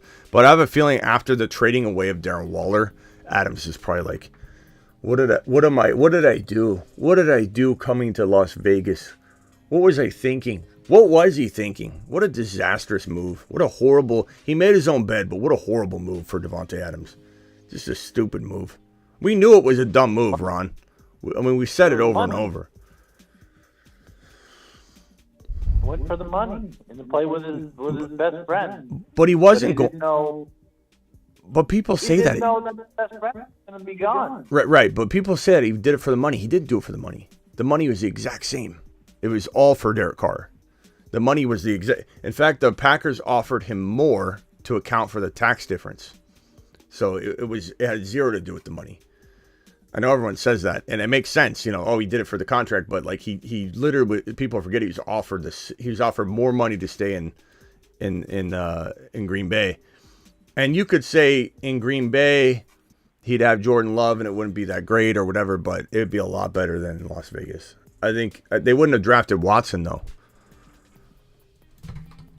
No, and the weather's colder there too, and when you get older, he's like 30, so the bones start aching more playing in that cold weather. So it could have been, you know, weather-wise too. He might have thought, well, I'll be more comfortable playing in warmer weather. Yeah, my Chargers fan friend wants Bijan so bad. Love messing with him about it. I mean, yeah, who doesn't want Bijan? Davante Adams is going to get 12 to 15 targets a game. Says Swavey, doesn't matter if they're not accurate targets, man. You could target somebody 12 times a game if they catch 4 of them. What good is the overwhelming amount of targets? And if you got a high number of targets and a low number of receptions, if it's not the receiver's fault, and it 1,000% would not be Davante Adams' fault because that guy was the best route runner in the NFL, it means that the receiver is being exhausted, bro. To have 12 targets and 5 or 6 receptions, you are being exhausted every game. You're running ridiculous routes that are for nothing. The ball sails over your head, uncatchable pass. Like Davante Adams is going to get hurt getting 12 to 15 targets a game, catching 6 or 7 receptions a game. You know, here's a little nugget for people that are doing the best ball. Don't overlook Tim Patrick. You can get him for basically free, and people forget before he was injured, he was the number 2 receiver in Denver over Judy.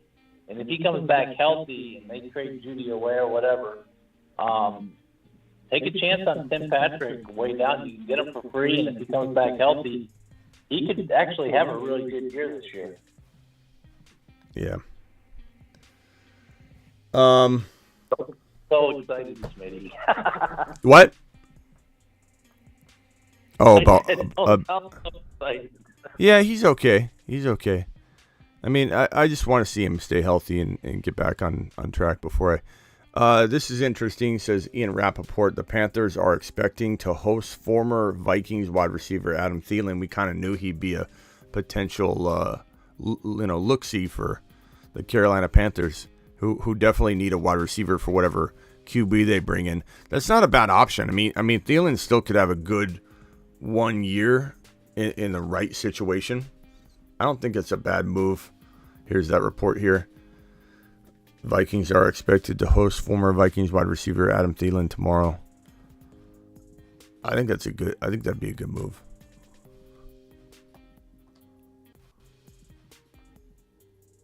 Sorry, Smitty, I was driving home from work and 2 feet of snow. Appreciate you, Snickle Fritz. That's his name. Someone else dial in. Let's get a little panel going. Little phone panel going. Phone lines are open. Cool on 2K says, apply that logic to carry, Smitty. It's all about touches, bro. Carries for who? Devontae Adams? Are you predicting they turn him into... Do you think that Jimmy G came over with a instruction manual attached to his collar that says, let's give carries to Devontae Adams and make him an RB and a wide back? I mean, I don't know if that's what you mean, but I don't really care about... I don't know how many touches he's going to get. Brucey, what's up, Bruce? Bruce, you're live. Hey, Smitty. What's up? Well, first off, I hope all the best for Thielen if he goes to Carolina. I'm a Vikings fan, so I have to wish him all the best. But my question is, with P. Ryan or P. Ryan going to Denver, how does this affect Javonte? Because, the Bengals said he was their best back, better than Mixon. So what does that mean for Javonte? It's really good you bring this up, and actually I should have attacked this when we were talking about Javonte on the when we were doing the Boomer Bust game, when we're talking about Javonte. They are, if the Broncos are leaning on P. Ryan as that potential replacement for Javonte, if Javonte's not ready, that's fantastic. Because at least he's not some young, hungry rookie that wants to win the job for the long term. I'm not saying P. Ryan won't have aspirations for that, and I'm not saying he couldn't potentially, make it a problem for Javonte, but that is the best case scenario because that the team's going to replace that Javonte Williams role the best way they can. If Javonte's maybe not going to be ready, they got to plan ahead. And so P. Ryan's the ideal candidate. That's kind of like Penny. When Penny was there in Seattle and everybody was worried about Penny, and they said, oh my God, Kenneth Walker's never going to rise up. Javonte and Walker are different breeds than Penny and P. Ryan. So assuming Javonte's ready to rumble, he'll be able to push P. Ryan aside. But if he's not ready, it is a fantastic move because P. Ryan is very versatile. But he's been in the league a while. It's not like it's not like they're going to have this diehard loyalty to him. They're going to want to get their high draft capital running back in there as soon as they feel like he's not going to get re-injured or something. He's ready. So it's a best case scenario. I forgot to even cover that because we've been wondering what is Denver going to do to potentially prepare for Javonte not being ready. And this is the best move Javonte owners could ask for. But he's good. He's good, but I don't think he's a threat long term. But could he make it kind of confusing for a while? Maybe. But probably get hurt, bro. So I was looking at it, and I'm like, well, the Bengals said he was their best running back. And then one of the players came out, and they were like, well, if he was that good and he signed for that dirt cheap, why didn't you try to match it? Yeah, I mean, he's decent. I mean, if you look at his career log, though, he's never had more than, since 2017, his rookie year with Washington, that was his rookie year, when he got 175 carries, and he had 600 yards, 3.4 pop, not super impressive, 1 touchdown. So that was a long time ago. He's played 1, 2, 3, 4, 5, 6, 7 years. So he's not a young guy. So 7 years he's played, 7 years, and ever since his rookie year in 2017, the most yards he's ever rushed for, 394 yards. Now, granted, he pulls in passes. He caught 38 receptions last year, and that's okay if they ease Javonte in and he's not all over the field and they need to use him as a change of pace guy or a reception third down type guy, I guess. But he still doesn't have much to show for. There's not consistency or long usage that other than that 600 yard season. That's not a big season, so not a big threat at all. Good handcuff or no? Yeah, for sure. If you draft Javonte now, Ron, and you're in the best ball stacking that you like to do, P. Ryan for sure now. You know, you draft Javonte and P. Ryan, you're good. Yeah, that's a good stack. It's a great best ball move. This one right here is K9, a top 5 running back with Rashad Penny gone. Rashad Penny, I mean, it's nice to know he's gone, but again, there's a catch-22 that I think people don't really factor in, is now that he's gone, will they bring someone else in, hungrier, fresher player? I don't think Penny would ever stay healthy anyway, and there's no way he's unseating K9, but I will say the fact that Penny did have such hype and short success, it's nice that he's gone, I suppose, initially. I just hope they don't bring in a Bigsby or somebody that's got a real reason to be on the field a lot. Like Rashawn Tucker or something like that. It's gonna be crazy, but hopefully they don't. I mean, Rashad Penny being gone, yeah, I just don't think Penny's gonna have much success either anywhere else. So we're at Philly. He's not gonna do anything in Philly. I don't think. I could be wrong, but I don't trust him. I think the running backs in Philly, they're going to get another one, or they're going to re-sign Miles, or take a Sean Tucker in the third round or whatever. But yeah, Penny signed a 1 year contract. I don't know what the money amount was, but it's a flyer move as the guaranteed. That's it. It's like 1 point something million incentive, so he's guaranteed 600,000 plus some incentives. And he is historically, like, he's never played even remotely close to a full season. 14 games his rookie year, 10 games in 2019, his sophomore year, 3 games in 2020, his third year, 10 games in 2021, and 5 games in 2022. The guy cannot stay healthy. So he would have been in a way, like, wherever he is, he's eventually going to be a revolving door. That position, whatever, if he's starting, it'll be a revolving door position. I don't think he'll be the starter. They'll definitely draft like a Gibbs or a Sean Tucker or bring in a free agent. They could bring in like Montgomery.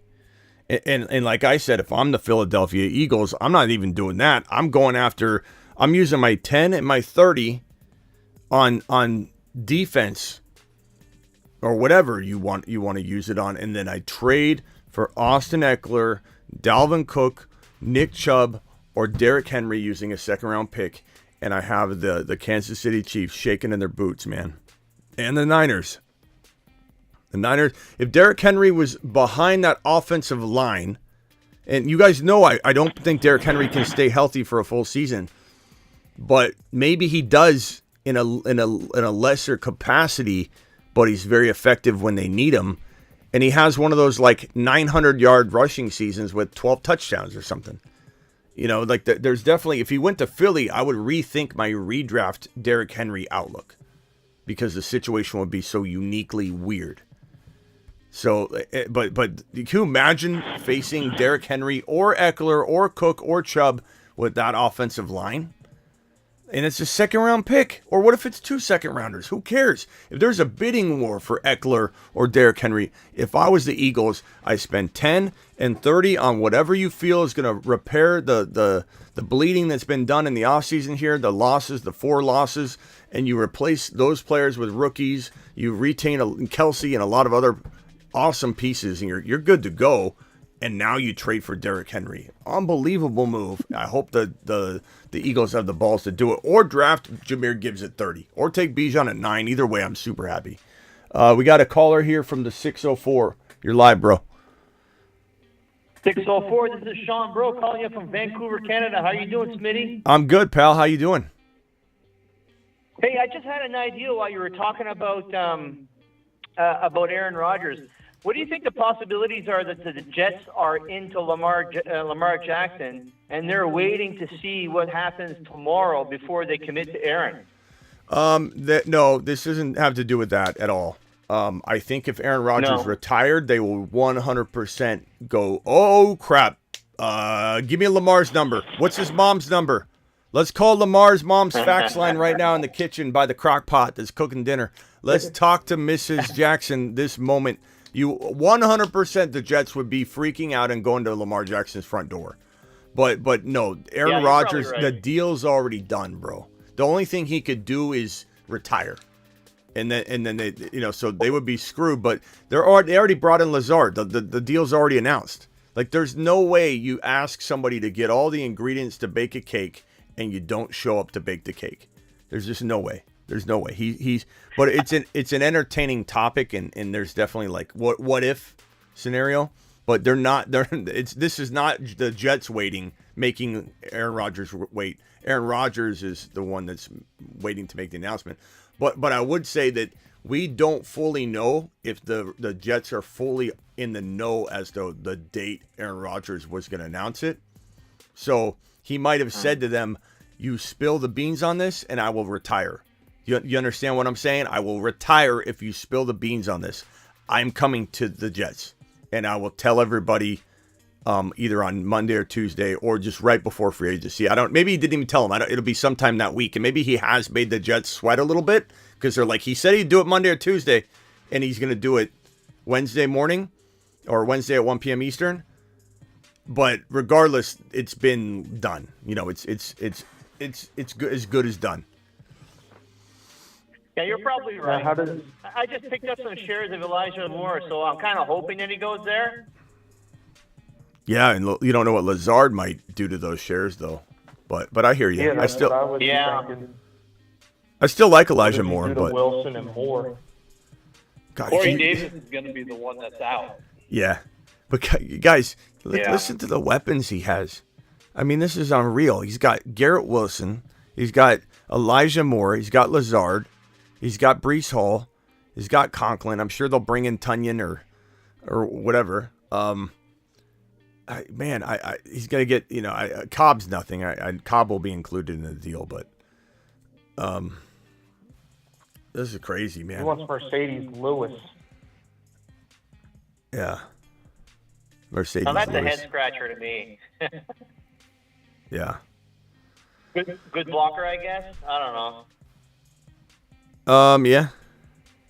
Yeah, that's what he's big body. He's huge. He's a huge body blocking, dependable for blocking. Yeah, I got to run, Smitty. Thanks for the call, huh? Yeah, nice, you could. I love your show. Appreciate you calling in, pal. Thanks, Sean. Call in anytime. All right. Sean from Canada. I got you in the system. That's right. All right, later. How does Lazard fit into this, like, taking away from Moore and Wilson and Conklin and all them? I don't know. I mean, become their number one now? No, Wilson's top 5, bro. Top 5. Lazard's a banger. He puts his body in positions and he blocks and that's the type of, Lazard is that type of player. Hey, by the way, big QBs available. Matt Ryan just got cut. I'm kidding. But hey, I mean, there are some teams like Matt Ryan as the backup quarterback for the Arizona Cardinals. Maybe comes in and starts a couple games. He's not ultra exciting, but he is an option for like a team like the Cardinals. He is an option for a Miami Mike situation, even though he just got Mike White. I'm trying to, the Niners, they signed Sam Darnold, who's trash. Like Matt Ryan would have been. Matt Ryan would have been a good third quarterback for the Niners. Like this is an interesting, development. It's not huge, but so yeah, Carr was released. This is from Trey Wingo. This is from our boy Trey Wingo. I'm sorry, what, Ron? I said, you wonder if McCaffrey had something to do with Sam Darnold getting there. Like Shanahan asked him, "Hey, how's Sam?" And is he and probably McCaffrey talked up Sam, and that's why they signed him. Yeah, he'd be okay if you needed him to, like I said, fill in for a concussion protocol time frame, 1.5 games. Quarterback goes down, whether it's Purdy or Trey. Midway through a game, Darnold comes in, finishes the game, keeps the lead that the Niners already have, and then you win. And then he comes in and maybe loses or wins that next game, but keeps things moving. And then you get your quarterback back. But there's no way he's winning multiple games for you in a row or something like that. I don't think. I mean, maybe if the defense is that good, maybe. It's tough to say. Trey Wingo is hiding. I don't think so, AC. Shanahan maybe said, well, I didn't have 3 valid quarterbacks last year, so he signs Darnold with no expectation to start, and then figures, okay, Trey and Purdy will be 1 and 2, either or, whatever he goes with, and then Sam will be number 3. Yeah. Well, Matt Ryan being released, I wouldn't be surprised if one of the top teams that need are drafting a rookie quarterback, just bring him in as a mentor, like the Houston Texans or, the Colts bring him back just on a cheaper deal, just to say, hey, here's your mentor, here's big brother, learn from him. Yeah, absolutely love P. Ryan in Denver. What a steal by by Peyton. He's good. He's definitely a good fit. He's a good cuff for sure. Matt Ryan equals Jimmy G. Honestly, bro, I wasn't gonna say it because I feel like I've been a little too negative on Jimmy for some people's liking, and I just kind of shut my mouth sometimes so I don't continue to beat a dead horse. But I didn't want to say it. I was about to say it, bro. I was about to say this. Matt Ryan, the cut Matt Ryan, is it that much different than Jimmy G? No, it's not. Yeah, Matt Ryan's on the decline. He was an MVP. Poor Bruce. I'm sorry you got to hear my negativity on Jimmy. I know you love him. I know he's your boy. My boy. Yeah, well, at least you take it well. I missed a caller here. Dial in. I'm sorry I missed your call. Try it again. I'll add you to the panel here. Jimmy G is going to light up the league next year. Come on, Nick. Come on. Who's this? Cage. Cage, I appreciate you. Cage, please call in. Please call in, Cage. Jimmy G could take the Raiders all the way to the Super Bowl, win the Super Bowl, and no, he can't. But the thing is, he can't, Ron. Derogatory against him. Ron, even in your hypothetical, he can't. He can't even do it in a hypothetical. So no. Please call in, Cage. He went to the Super Bowl with the 49ers. Light up the league. It would be one thing to be like, Jimmy G is going to impress. Light up the league. Boy. We got a caller from the 909. You're live on the show. Who am I talking to? Maddie from LA. Who? My name is Maddie. Maddie from LA. What's up, Maddie? Yeah. Hey, buddy. Hey, so love the show. I'm digging it. I was a big fan of the fantasy footballers, but you weaned me off those guys, and I'm leaning more towards you guys. But attaboy. I kind of did something. Yeah, I kind of did something. I'm just kind of trying to. I'm in the Dynasty League. It's a 10-man, 14. I got two second rounders and 2 third rounders. One of them's in the front, and both of them are in the back. Running backs: Miles Sanders, Pacheco, Cam Akers. And my quarterbacks right now are Carr, and I just got Danny Dimes for the first round pick. Given what's going on in the keeper, obviously. Real quickly, first round pick. What did you trade for Dimes? What draft selection did you have that you traded for Danny Dimes? It was the 1.8. In a super flex, that's not horrible, but yeah, it's not horrible in a super flex. He runs a lot. Yeah, I had Zach Wilson, and I just thought that the whole Jets situation was kind of terrible on the QB side of things. And then, so I said, I think it was going to be a safe pick between Danny Dimes and Carr. So that being said, I got the second round, 2.8, and then 2.9. Okay, what's the question? What's the question, bro? Question do you think that one of those quarterbacks like AR will fall to those spots? To what pick? Or like Bryce Young or Stroud. To what pick? In the second round. Probably 2.8 or 2.9. Maybe a Levis could or something, but in a super flex, probably not. In a super flex rookie draft, in round 1, you're probably looking at like one quarterback, maybe at least 2 quarterbacks, maybe 3 going by like halfway, or let's say your league's very QB or very running back and wide receiver geared.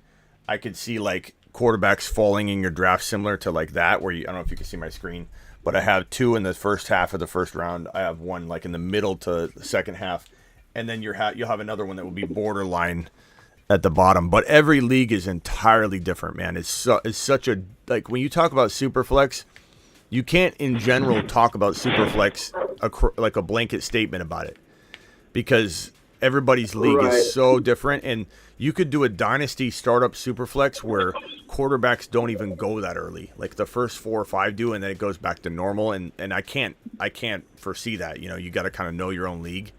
But I would say that in general, I don't think you're getting, maybe you get Levis, but probably not in a super flex. The quarterbacks are just going to get scooped up, especially people that are in your situation where you got bad quarterbacks. Anthony Richardson's going to look really good in a super flex. Bryce Young's going to look really good. I think at your 1.8, you would have had a shot at Bryce Young. I probably would have rather had Bryce Young than Danny Dimes. But that's me. I could be wrong on that. Bryce Young could fail. He could fail. Danny Dimes could be a top 11 to 12 quarterback. It's possible. So I don't think you've ruined your team or made a huge grave mistake. But I'd also go shopping for like Aaron Rodgers right now, because he's got like the 1 year left. And for me, that's enough to get by. So if you could figure out a way to make a trade, I would certainly look to do that. Would you, like maybe a second round pick or a second and a third? I mean, 2 in each. If you think you could win this year, I would. If you don't think you could win this year, then there's no point. Okay. All right, Schmidt, I appreciate the advice, man. Thanks for taking the call. You can hang tight if you want to stay on the line. If not, do what you got to do. But yeah, man. No, I appreciate it. It. It's pouring rain over here in Cali, so okay. But all right, bro. No, I'm digging the show. All right, Schmidt. All right, man. Appreciate you. Spread the word. Tell everybody. We've got, how many thumbs up we got? We got an upset Terry Roberts. Terry Roberts says, fellas, match the likes. We got 147 eyeballs and 113 thumbs up. He wants to see more likes. We got a few Jimmy G commenters in here that said Jimmy's gonna light up revenge tour. Jimmy's gonna light up the league. Here's Cage again. This is the same guy though. Call in, Cage. I'm not gonna like go crazy on you. I want to hear your rationale. But Jimmy G is going to make Renfro Welker 2.0. Well, I mean, I appreciate you, Cage. I mean, first of all, it doesn't make sense, but he's not Welker's creator. But I mean, but it's okay. Okay. Jimmy, I'm going to leave it alone. I'm going to leave Jimmy alone for the moment. I'm going to give Jimmy his moment. Look, as much as I rip on Jimmy's getting paid bank, okay? Do I wish I was Jimmy G right now? I do. How's that? How's that for honesty? Jimmy G's getting paid big money. Actually, I love what I do. Money's not everything. I love what I do. I wouldn't trade places with Jimmy, but that money would be, that's tempting. That's a lot of cash. Dallin, I missed your call. But yeah, he's making bank. If Jimmy couldn't light up the league with the 49ers, it ain't happening, which is facts beyond facts, bro. That's plain and simple. That is facts. I mean, he had all the weapons you could ask for. But he said Jimmy G gonna block Smitty. Jimmy G2 Planet Uranus says DJ Meat Missile. Steve B says ridiculous Cage. Your Jimmy G talk. Travis says laughing his butt off here. What is he saying? Jimmy G when he was young and Jimmy G after a million injuries and older is two different things. It's true. 2019 Jimmy G is very different. Like if 2019 Jimmy G was in this position, and you know what's funny? I bet you guys you would never have guessed this. and I don't know how many have followed me. What was Jimmy G's rookie year? I don't know how many here have followed me because I've only been on YouTube. What was the 4 years, right? But I've been in the business professionally for 20 plus. Jimmy G's rookie year, I was writing content and doing the radio show only. 2014. That means I was about 12 years, 11, about 11, let's see, about 11 years into my career as a fantasy analyst on radio doing all that. You wouldn't know this, but I had Jimmy G scouted very, very high on my QB rookie rankings, and I talked him up big time. And I liked him as a prospect a lot. And when he went to New England, I thought it was a great move. I thought he had some upside, but again, it doesn't matter what I liked. I loved Derrick Henry when Derrick Henry was younger. Area code 509, you're live on the show. Who are we talking to? My name is Joseph from Washington State. Joseph from Washington State? Justin. What's up, Justin from Washington? What's going on? I was wanting to see if you could give me some advice on my lineup. Yeah, hit me with it. I'll write it down on the board here. So 12-man super flex. Okay. My quarterbacks, I have Kirk and Dak. Okay. Running backs, I got J.K. Dobbins and Javonte Williams. Okay.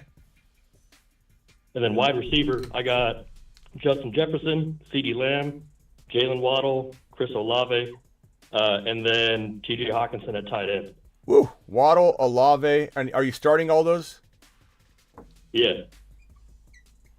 And then Hawkinson is your tight end? Yep. I got no picks for this year. I sold out to win this year we just had, but I had a bunch of running back injuries, so didn't get nowhere. So do you think I should make any moves on my team? If so, what? Do you think I should wait and see kind of what happens? I like the squad. I wasn't loving the squad until we got to the wide receivers, and I'm like, okay, this is why we're looking at what we're looking at. As far as the top part of this, Dak and Kirk are solid enough, but they're certainly not going to be the best quarterback crew in your league. So you got to really dominate it at the other positions, and you clearly dominate. You're like a bowling pin, bro. You're like this is what your team looks like. It's like a bowling pin. Yeah, unfortunately, I finished here's your bottom half of the league just because of my running back injuries, and I got no picks, so I was trying to figure out where I'm at. Here's your wide receivers and tight ends, and then this up here. It looks like a bowling pin and a bunch of other things. But I think if I'm you, I'm starting to go after some creative trades. First of all, what did you finish last year? Shit, where did I finish? I can tell you here in just a second. I finished, 12-man team. I'm picking at the 1-4, but I don't have a pick. So, 8? Okay. You want my honest opinion, bro? I'm a little wild when it comes to this stuff. But I would do what I was suggesting earlier, is trade one of these guys into A-Rod. And you're sacrificing some potential future. But I would see what you could get. If you could get something very significant with that downgrade, then it makes sense in terms of or car, even car if you want to go car. But I would potentially do that if you could get a very significant piece. Now, if you couldn't, then I wouldn't do it. Obviously, I'd rather just keep Kirk and Dak. But I bet you could trade Kirk into A-Rod. Probably try and keep Dak if you can, because at least he's capable of being top 5 to 7. I mean, we've seen it before. But I would trade Kirk into A-Rod. You're sacrificing some potential future. Maybe not. I mean, maybe Kirk falls off after 2 years, and maybe A-Rod plays 2 full years. But I think if you're able to get, what's your draft? You said you have no picks. Maybe you could turn J.K. into... Who's a running back you could turn J.K. into with that downgrade, Bruce and Ron Navy? Let's throw some running backs out. Upgrade J.K. into what for a Kirk to A-Rod downgrade? Maybe a Madison. Madison? Wherever he lands. I don't think anybody has Madison above J.K. there, Brucey. But I mean, Madison Pollard? could become relevant. Pollard wouldn't be awful. You could maybe do that. Like, yeah, I would take Pollard and A-Rod. I don't know if the other guy would do that, but there's still some people still have concern about Pollard. So if you traded J.K., some people love J.K. I don't. So you keep Dak Prescott. Mm-hmm. You keep Dak Prescott. You trade Kirk and J.K. for A-Rod and Pollard. I'd do that. But that's me. Maybe some people wouldn't. I knew you were to say that. Okay, yeah, because my running back injuries is what was killing me for the main part of last year, so that's where I would have to. I just don't trust. Like JK and Javonte are both good if they were healthy. Yeah, I don't. Both broke. I don't trust JK. I don't know about him staying healthy.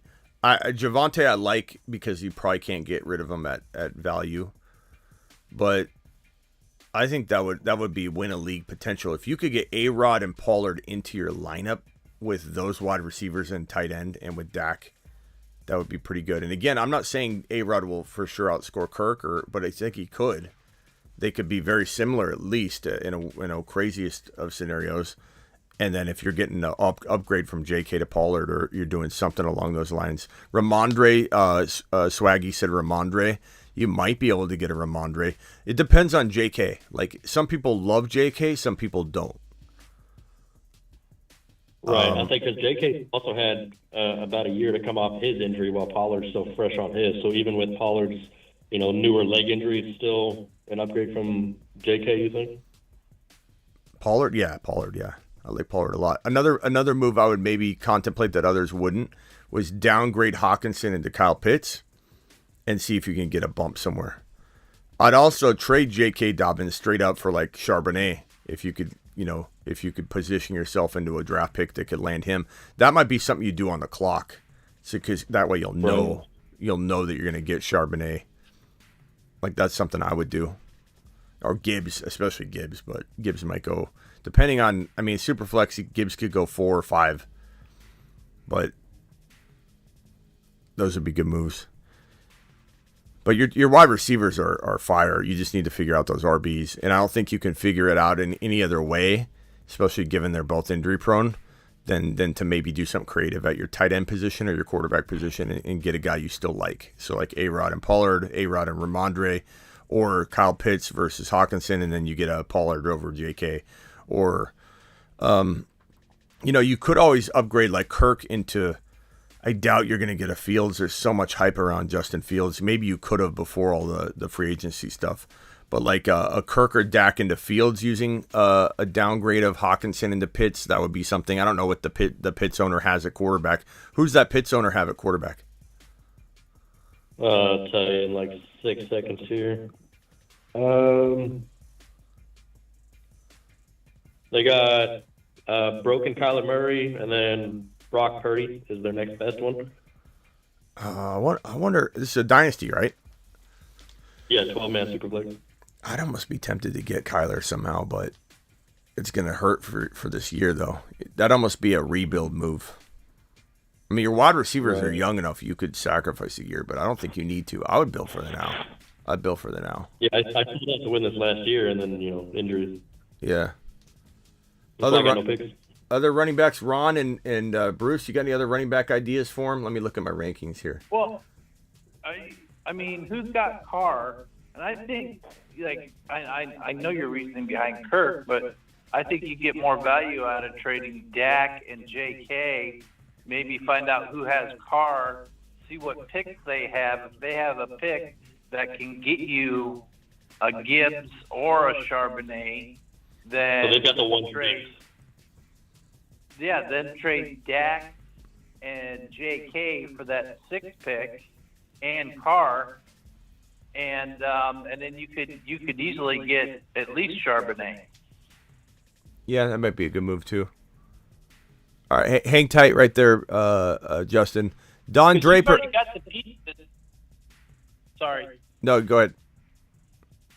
I was gonna say you already got the pieces. You got Kirk. You got the stack. If you were to get Carr, you got Olave, and you'd have to stack there, and then you got a decent running back, and then you're waiting to see if Javonte comes back. You might even be able to make more moves after that too. So Ron loves the stack, In Ron's world, you get extra points for stacks. I do. Yeah. Because it Right makes on. sense. All right, guys. Well, I'll take all that into account. I'll let you guys get back to the show, and appreciate All right. you talking at me. Hey, what part of Washington you in? I'm in Central Washington, like about 2 hours and change away from Seattle. Okay, I lived in Bremerton for 13 years. I was in the Navy there for 13 years, so I know the area up there pretty well. Nice. Yeah, it's nice. We get all 4 seasons, so. Yep, I'm aware. Have a good one. Appreciate you, Justin. You as well. All Appreciate right, it. we got Don Draper in the building. Don, what do you got for me? You're live. Yes, this is Don Draper, aka Nicolas Cage. Changed my name. Cage, my boy Don. I didn't know. I didn't know Cage was my boy Don. Don Draper. Yeah, okay. Yeah, you're trying to hide behind your Jimmy G comments. You're afraid I'm gonna get mad at you, bro. I don't care. I don't care if we have. I don't care if we have different opinions on Jimmy G. Differing opinions make the world go round. Sometimes I get argumentative with it and all that, so you just know that I don't care down deep what you feel, or you can love whoever you love. But explain to me your Jimmy G belief. Go ahead. I just think that right now we would not even be having this conversation, or better yet, I wouldn't be getting laughed at the way that I am if Jimmy G did not get hurt. Because had he not gotten hurt, you could make the argument that the 49ers win the Super Bowl easily, because they were literally a quarterback away, not even a good quarterback. I mean, they had Brock Purdy in there. Jimmy G is better than Brock Purdy. That's the reason why he was starting over him. And Jimmy G, and then you can even make the argument when they lost to Kansas City. I mean, yes, that was a close game. They didn't get blown out by Kansas City. But, I mean, he could have arguably won 2 Super Bowls for the 49ers already. And then are we even talking about a Trey Lance, the Niners going after him? And I'm just saying there's been some misfortune going on in his career there, Jimmy G. And but I think overall, he's a good quarterback. I think he's not no A-lister quarterback, but I definitely think I could see him, maybe second, third tier easily. He's definitely like in the Dak Prescott, Kirk Cousins conversation. I mean, if you're going to make the case for those quarterbacks and their ability to lead their teams, how could you not make that same case for Jimmy G? Jimmy G's not a good quarterback with my eyeballs. That's how. Like Jimmy G over Dak? Yeah, bro. Yeah. What? Yeah. Why is your voice so high? How are you shocked by this? Oh, no. Why did you go up 4 octaves? It's just an amazing thing to actually listen to. Don, sorry, I got a little befuddled. Don, look at the chat. I want you to. Can you see the chat right now? What? Don, If you're gonna Don, what is Dak Don, done? Don, hold on. The chat has not responded yet. I don't see one laughter or whatever at what you just said, but I want you to look at the chat right now. I want you to look, because I'm gonna see it live with you. Let's see what the chat thinks about what you just said. You're shocked that I like. You're not just like you like Dak more than Jimmy. Oh, I don't. You're shocked that I like Dak over Jimmy. You're shocked right now. Watch the chat. I haven't even read it yet. Nope. Let's see here. Stop it. And I hate Dak. And he's saying stop it. Dak, a playmaker. He's delusional. That's 3. Dude, stop. Jimmy L. Dak over Jimmy, and I'm a Dak hater. Bro, not one person has agreed with you yet, and your voice went up 5 octaves like I was some alien. Well, no, that was that me, spoke bro. for the that first was, time. That wasn't me. That was the other guy. Oh. Hey, Okay. well, let me tell you this. How many playoff games has Dak won? Bro, let me explain something real quickly though. I understand what your argument is for Jimmy. It's the only argument a human being has for Jimmy G. The argument is he's a winner. The team wins. These are all team stats. Wins are not a quarterback stat. They're a team stat, especially in the context of Jimmy G, because he's not a guy that's like controlling the game. He's very much the game manager at the time. But this guy supposedly wins games when the team has built their offense around his deficiencies. None of what he did was impressive It was all Deebo Samuel. It was all the scheme. It was Kyle Shanahan's scheme. As much as I rip on Kyle Shanahan for making dumb personnel decisions and calls with his quarterbacks and leading his troops into battle and getting them hurt with different dumb thinking, the guy's scheme's amazing. He's a scheme savant. And everything that Jimmy did well during Deebo's breakout wide back season was all done at the line of scrimmage. The decisions were all made at the line of scrimmage. Deebo did everything. He did all of the heavy lifting. It just so happened that Jimmy G would give them the football at the line of scrimmage and let him do the designed run. I understand what you're saying, but Dak Prescott is miles above Jimmy G. Miles above him, bro. Miles. No way. Miles above him. Are you out of your mind? Let's go with this. You can also make the argument that, yes, Deebo, he did a lot, right? I mean, as far as like the success that Jimmy had, a lot of it was predicated on Deebo, right? Just his raw talent.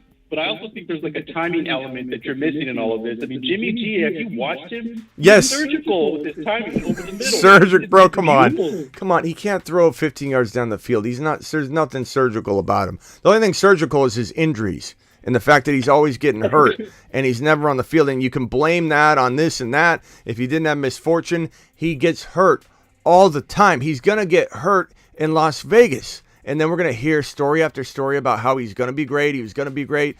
Jimmy G is not a good quarterback. He's not even in the conversation of Dak. He's not even in Dak's tier, at the bottom of the tier. He's not even in Dak Prescott's tier. Dak is a surgeon compared to him. He's the janitor mopping the floor. Dak Prescott's the surgeon coming in saying, "Clean my floor. Clean my floor, Jimmy." Make the argument that Dak's had the same amount of playmakers too as Jimmy, and Jimmy's just been able to do better with them. Thank you. You guys got to open your eyes. Look at the line that Dak plays behind. He has other key pieces, right? Like and what has he done with those pieces? He arguably has the best offensive line in the NFL in a decade. Dak did when all those guys were healthy. And what did he do? Nothing. Okay. Man, can I interject real quick? Yeah, who's this? Who's this? Yeah, that's Fantasy God from Maine. What's up? Hey, I'm from Maine, so the Pats are my team. We suck now.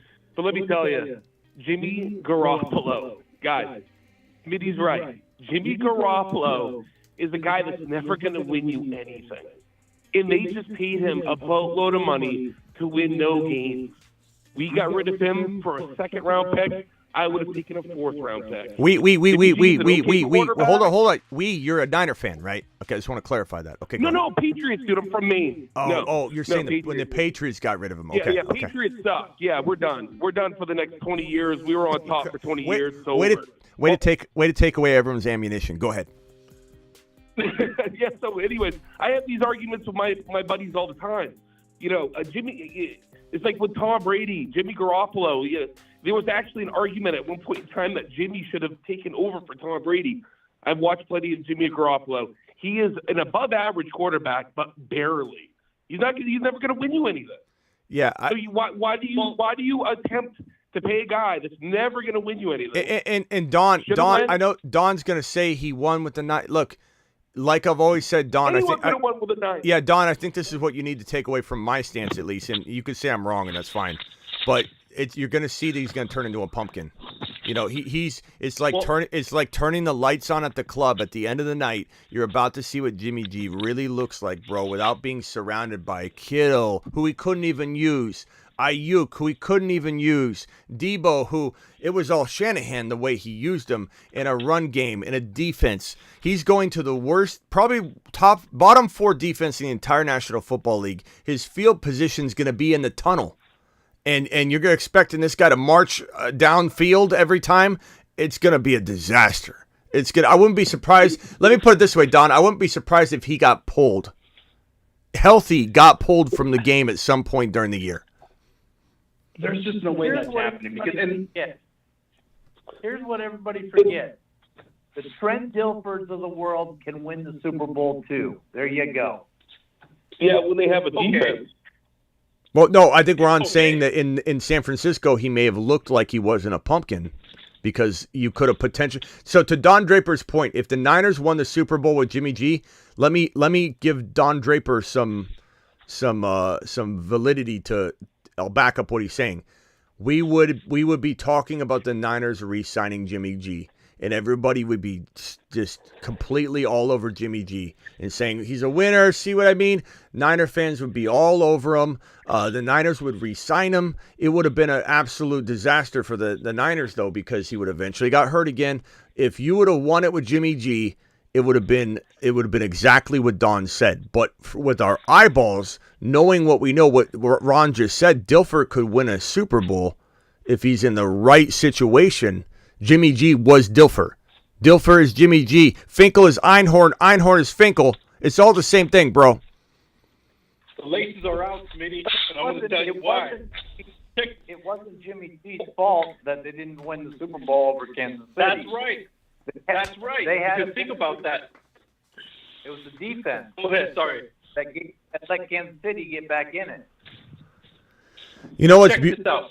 You know what's beautiful If is the using Chiefs my eyeballs. Don't hit Tyreek Hill. If the Chiefs don't hit Tyreek Hill on that 3rd and 15 play and convert that play, we're talking about possibly Jimmy G winning 2 Super Bowls with the 49ers. And I they don't and even draft Trey Lance if that happens. Bro, I don't even doubt that Hold on. To his point, I don't even doubt that there's a world where Jimmy G could have got carried by his team into 2 Super Bowl wins.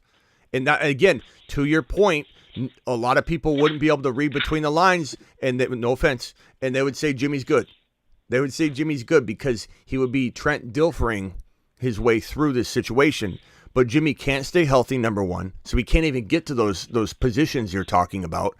And 2, if you go off the eyeball test, I don't care if Dak hasn't won. We're talking about who's a better quarterback. And if you put Jimmy G in Dallas to replace Dak Prescott, and you put Dak Prescott in San Francisco, and they swapped roles, Dak would have outperformed and done way better than Jimmy, and Jimmy wouldn't have come close because he wouldn't have been supported like Shanahan. Shanahan knows what his deficiencies are, and he literally caters to them, and he puts a mask around him, and you have no idea how deficient he is. Look, he can't throw a 20-yard out. Yeah, he can't. He can't even throw a foot long, and he's a representative of Subway. And Dak can. Yeah, Dak can. Yeah, so everybody was singing Dak Prescott. Everybody was singing Dak Prescott's name, that he was an amazing quarterback. Dak this, Dak that, and then he played the Niners. One game. Dak was a magician the game prior. Everybody. You got to see for a full season. You got to see it with a full season of Purdy or Lance to see if it was Jimmy or the system. I know already. You need a Bruce. full season. I already know. Jimmy G is not he's not even. He's one of the bottom. If I'm being generous, bottom 8 quarterbacks in the National Football League on a very, very generous evaluation. And Dak Prescott is not my favorite quarterback.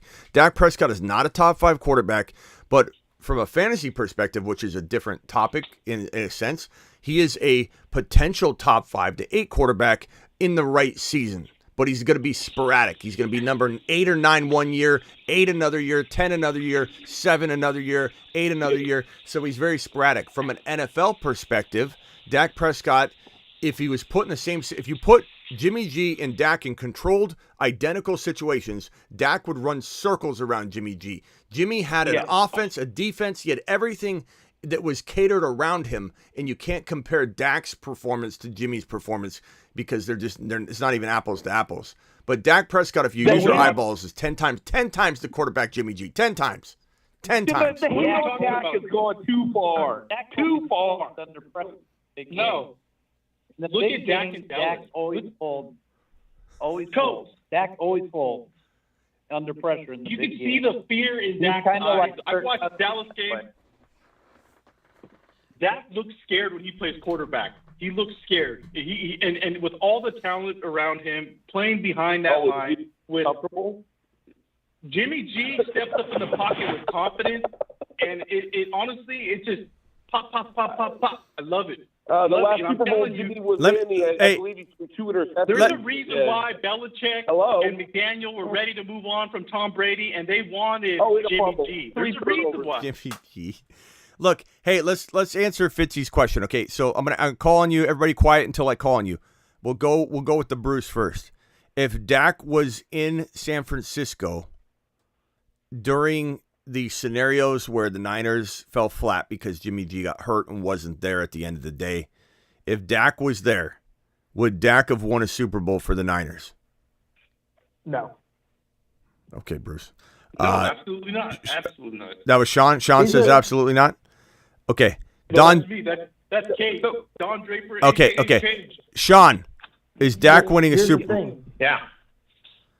He's a choke artist in the playoffs. That's all it comes down to. Hold on. Dak, he's a choke And artist. Jimmy isn't. Jimmy had so many turnovers that year, not this past year, but the year prior. He was a turnover machine. He was a turnover machine. Like And Jimmy's Dak not isn't? clutch at all. Hey, Dak is let the the reason guy why from the Maine, Cowboys let the didn't guy even from Maine advance. speak for a second there. What? Hey, Smitty, let the guy from Maine speak for a second. So if we're going to say that Jimmy G is better than Dak Prescott, then we're saying Brock Purdy is better than Dak Prescott? No. Brock Purdy's. Well, hold on a second. If the 49ers wanted Jimmy Garoppolo, they could have signed Jimmy Garoppolo. They like Purdy and they like Lance. They let Garoppolo walk. So you're now saying They're gonna pay for that it. Purdy is better than Dak Prescott by your argument, which is false. That's not mutually exclusive. No. What I'm saying It is is. that these two Stop, things can stop, these two things no. can be. No, You're that's lying not to what I'm yourself, saying. bro. No, Yes, I'm you telling are. right now. Can I go? Exclusively. Can I go on record by saying I don't love Dak Prescott, and I don't. I think Dak Prescott is mid. Okay, so But that's not the argument. okay, but Jimmy's not even mid. I agree with you, Smitty. I'm on your side. Oh, I don't know who I'm yelling at. I don't know who I'm yelling at. Sean, thank you. Appreciate you. Bro fist. I'm just saying, like, I don't love Dak. I don't think Dak's a Super Bowl caliber quarterback. I'm just saying you But he's put. better than Garoppolo. Yes, he's Hold on. much better than Garoppolo. Much better. If you put Dak you in take Garoppolo's okay. situations, he's winning Super Bowls because the Niners are going to do that for a quarterback. You take a mid quarterback like Dak that's 7 to 14. Very big range because one year he might be top 7 or 8. Another year he's going to be 14. Dak is a mid. He's a mistake maker. He does choke. I get all that. I'm not arguing Dak doesn't do all those things. But he looks like Superman next to Jimmy Garoppolo. He looks like an absolute monster next to Jimmy Garoppolo. We're talking about a mid, 8 to 12 quarterback. Gets them all hurt. It doesn't matter what quarterback you put in there. Shanahan gets them all hurt, and they're worthless after that. Dak would have got hurt too, and probably would have been sidelined if he was in San Francisco. Probably. He gets his players hurt, and that's Shanahan. I mean, that's true too. So, That's true too. Hey, Smitty, thanks for having me on the podcast, but I'm going to call it another time. But good work, brother. Don, is this Don? It's Yeah, I'm here. Kyle, fantasy god from Maine. Oh, this is Fantasy God No. from Maine. Okay, He's not the fantasy god. He's not. Oh, brother, I'd love to play against you. You'd be donating to me, dude. later, Ming. Hey, Don. Smitty. Don, you can hang tight if you want. I appreciate you, Don. We'll end this Jimmy G topic because people in the chat are saying, "Can we talk about good players?" Because Dak and Jimmy both suck. So can we talk about good players? So we're gonna leave this where it is. But Don, you can stay on the line. Don, I appreciate you. Don, I don't want you to think that you're not welcome here. I love the arguments. It's no big deal. We're gonna disagree from time to time. I've always liked Don Draper. He's always been a dog. So regardless of you having 40-40 vision on this, I still appreciate you, and I want you to know that. It's all love, Smitty. Hey, real quickly, Don, how does Aaron Rodgers fare in New York in 2023? I think he puts the Jets over the top, and I think that he gets into at least the AFC title game. Because, I mean, obviously, when you have all those weapons and you have that running game, that's something he hasn't played with in a very long time. Yeah, you got a lot of weapons there. I mean, and I honestly think Elijah Moore is going to break out if they're able to keep him and not have to trade him as a part of the package that they're going to be getting. Now, I'm curious to see what that package looks like, actually. What are they giving up to get Aaron Rodgers? Yeah. I would imagine Green Bay wants to get some kind of, weapon back. They're not going to just do it for nothing, just picks. I wonder if this 13 overall pick will be involved. I mean, that could be the sticking point while we're even waiting. We don't even know what the reason is we're waiting. But that would be crazy. It sounds like the framework's already been ironed out. It would be pretty reckless of the Green Bay Packers or the Jets to try and change things because it would just create a big drama situation. But we don't even know. Like, Aaron Rodgers can make an announcement. Maybe Aaron Rodgers has wanted to make an announcement when it's been completely, like, it can't be complete, but as complete as it could get, to where it's like Aaron Rodgers would say, if you back out on this or you back out to both clubs, I'm retiring. Do you understand? I don't want to. So let's come to a conclusion. And once they finally got it all worked out today or something, potentially, we have no idea. Something like that would probably leak at some point. You would think, if there are that many people involved. But if this 13's involved, that's going to be crazy because that's a really, really high pick. If the Jets can keep that, oh my God. I was going to say, I could see like a Favre package that the Jets gave. I don't know what the package is going to be. I imagine it's a first rounder for sure, but I don't think it's more than one. You don't think so? I think didn't they say they wanted 2 first-round picks? Yeah, but Lamar Jackson. People are saying that Lamar Jackson's not worth 2 first-rounders. I'm not saying bright people say that, but a lot of people have said that, which is absolutely ludicrous because he's worth 3. But if Lamar Jackson's going rate right now is 2 surrendered first-round picks via an offer sheet that gets denied, and let's say the Washington Commanders slap an offer sheet down, Jackson signs it. Hey, do you want to match it? The Ravens say, no, give me your 2 first-rounders. No way a one-year rental of Aaron Rodgers is going to command 2 first-round picks, but you never know. You never know. I would say 1 pick, and I would say the 13 is going to be a lot to ask for, but in a pickle, given that the Packers kind of have the Jets by the balls, you could see it happening. The 13 overall, it could happen. But it's definitely going to be a 1 first rounder, I think, at least. And that, maybe like a second or third with it or something, maybe. I don't know. Because something like that, and maybe like with Corey Davis added to it or some kind of, throw-in player. There you go. Throw in Corey, send Randall Cobb over because Aaron Rodgers loves Cobb. Cobb's going to... I don't know why. I'll be washed. Cobb's a better quarterback than Jimmy G. No way. No. I would give them, I think it's going to be the same package that the Jets gave for Favre. That's just my personal What was it, opinion. Bruce? The same package they gave for Brett Favre. What was it? I don't remember what the actual. Then how do you know that's going to be what it is? No, that's my opinion on what it's going to be. The same package they gave for Favre. Personal opinion. Let's look it up. Favre traded to the Jets. The same age. Favre's traded to the Jets. They were the exact same age, I think. Yeah. Well, they're around the the Jets same age. kind of handcuffed because what do they do if they don't give in to what Green Bay's asking for? They don't have a quarterback.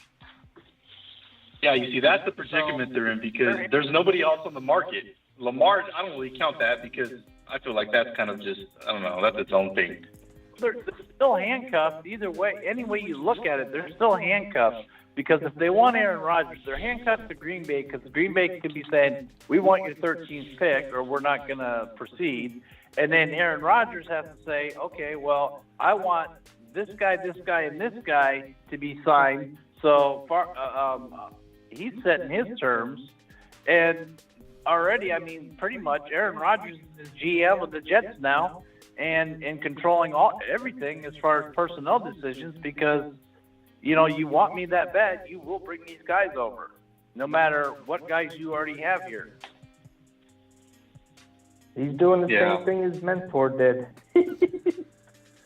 Let's see here. Okay, so the Packers traded the future Hall of Fame quarterback Brett Favre to the New York Jets for a conditional 4th-round draft pick in 2009. Sorry, Bruce, but we're not even gonna come close to that. That's all they gave up. It's gonna be a 1st-round pick, or in a crazy world, it could be like a couple seconds or something, I suppose. But I think Aaron Rodgers is gonna command a 1st-round draft selection because this is a Super Bowl caliber team with it. It's gonna be one of those things where you're paying for the premium. It doesn't matter if it's 1 year left. You're paying for a Super Bowl shot. I think it's going to be a first rounder. I just don't think it might be a future first rounder. That way the Jets don't have to surrender this already known to be very high draft selection at number 13 overall, because that's almost too high.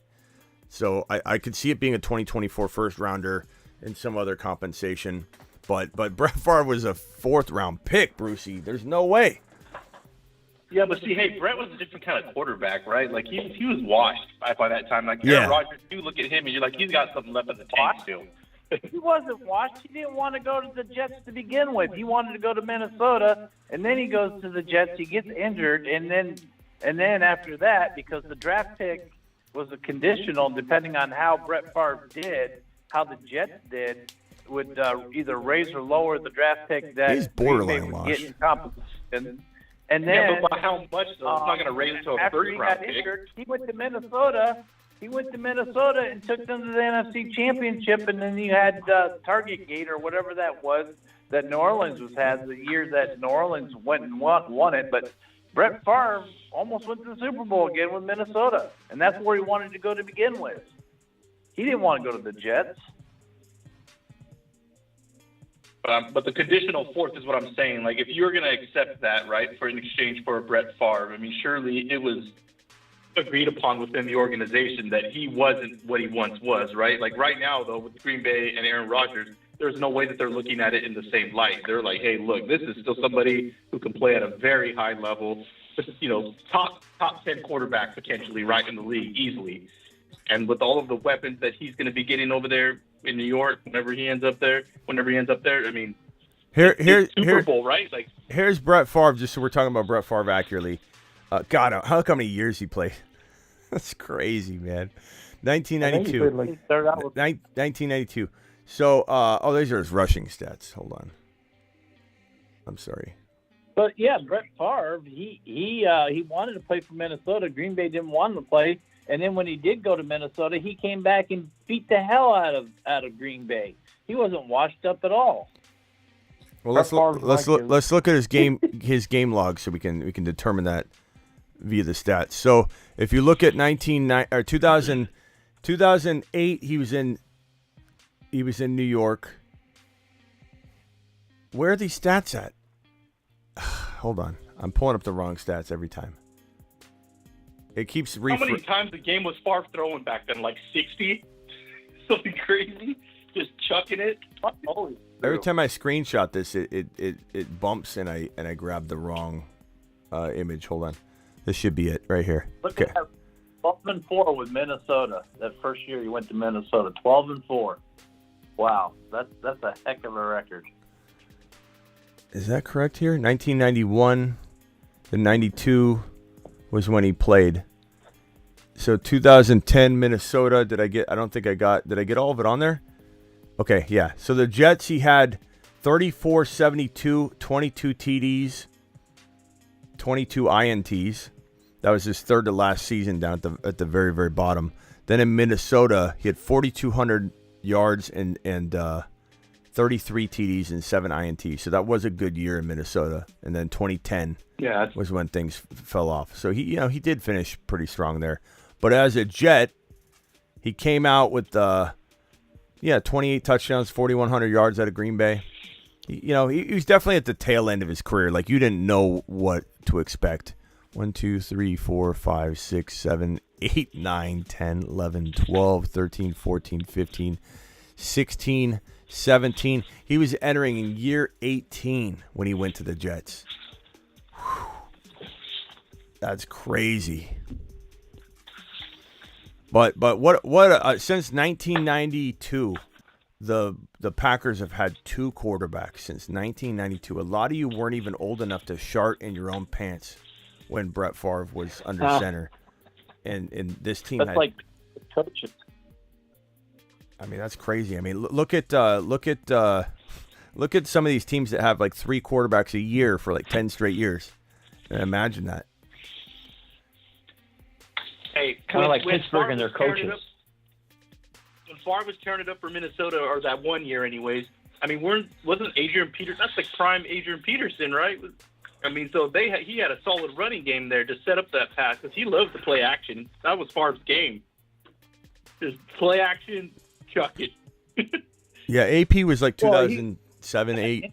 He got injured. He got that hand injury when he went to the Jets, and so he had the hand injury, and then he was finally to go where he wanted to go, which was Minnesota all along, and he blew it up that first year. He was on a mission. It was like the classic revenge tour right there.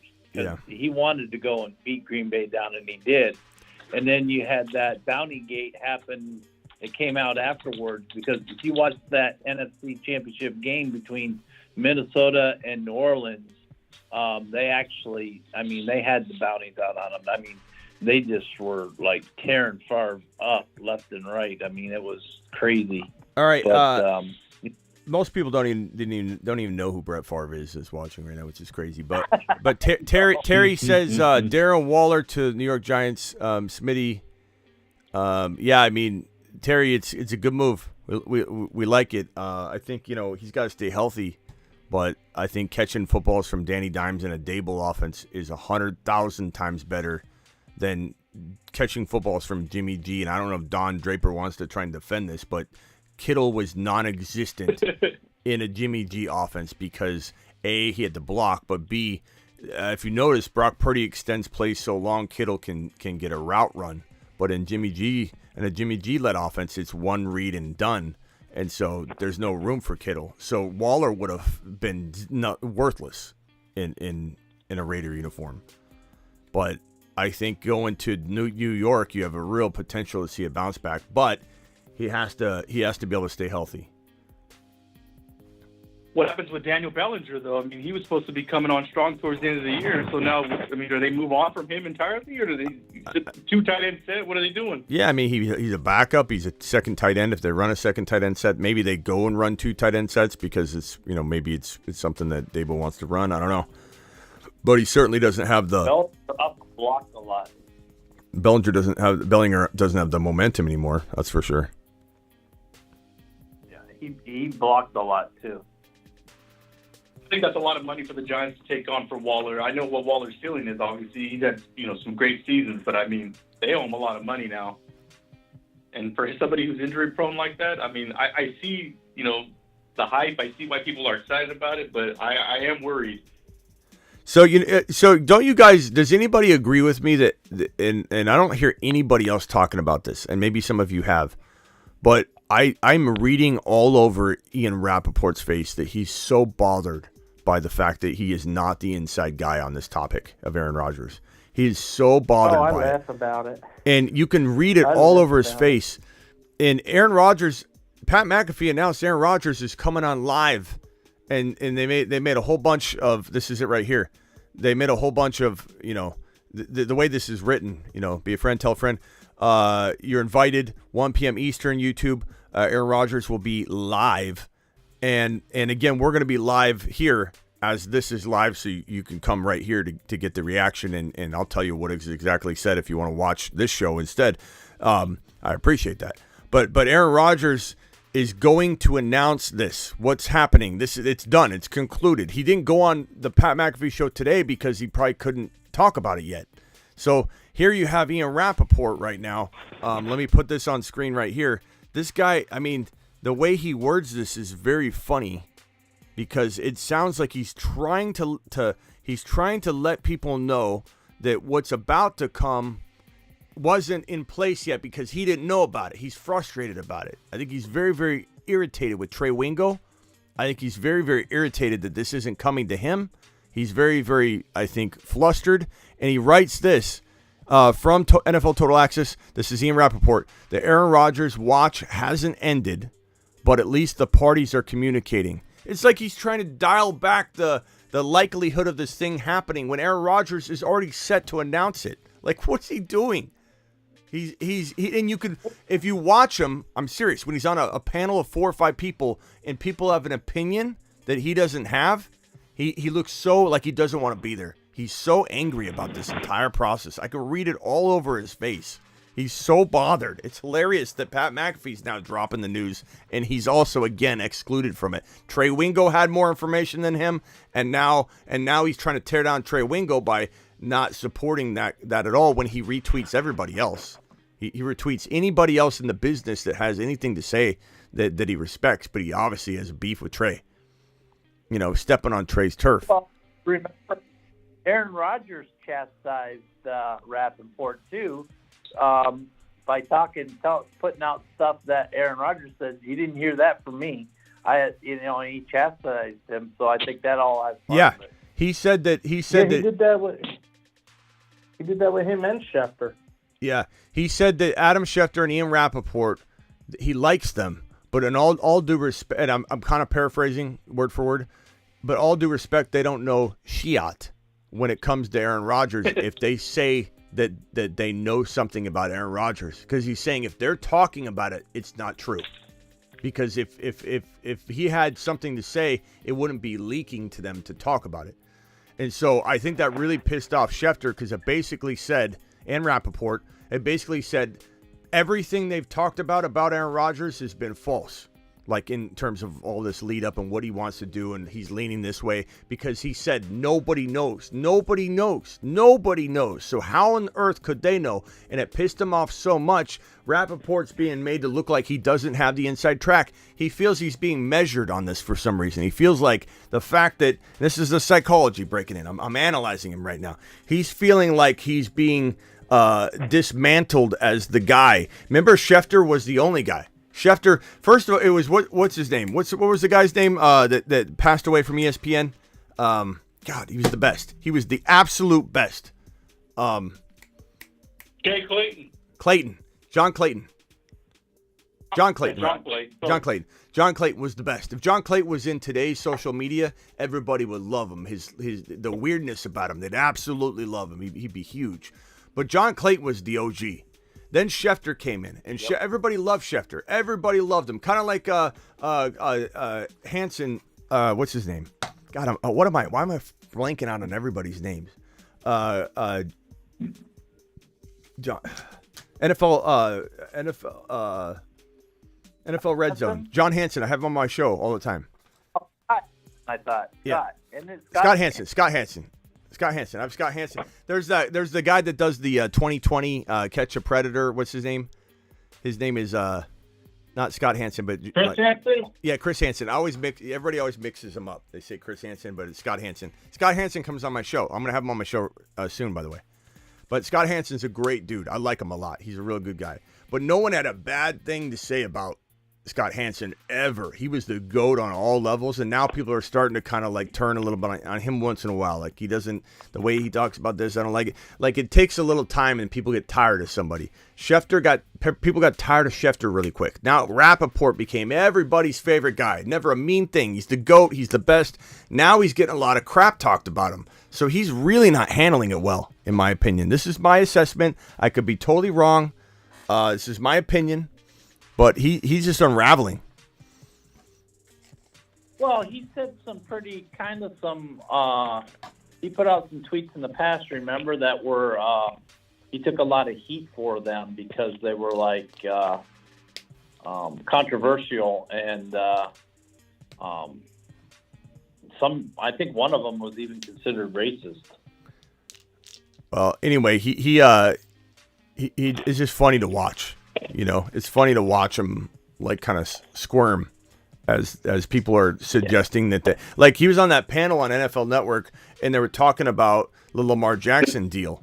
And somebody was saying that I think this is happening with his contract. And he was just like, he was so upset. He was so upset that this guy that had an opinion as if he had a lead. And what that means if that lead isn't given to Ian Rappaport. He's just like in this battle, this turf war battle. With Trey Wingo and all those guys. So anyways, it's funny. Why don't you have a seat over there, says AC. I don't know what you're referring to. By the way, guys, the Fantasy Football Intern episode 5 is airing very, very soon. Okay, we're probably still a week or two away, But if you haven't watched the Fantasy Football Intern sitcom that I have on my YouTube channel, if you go to my main YouTube channel, in fact, I can drop a link. But if you go to my main YouTube channel and you scroll down about halfway, you'll see a little over halfway maybe. You'll see the Fantasy Football Intern. Okay, and here's the link if anybody wants to watch those. But it's a 4-episode sitcom. It's kind of like The League meets The Office meets some show that got canceled. You know, it's a combination of the three.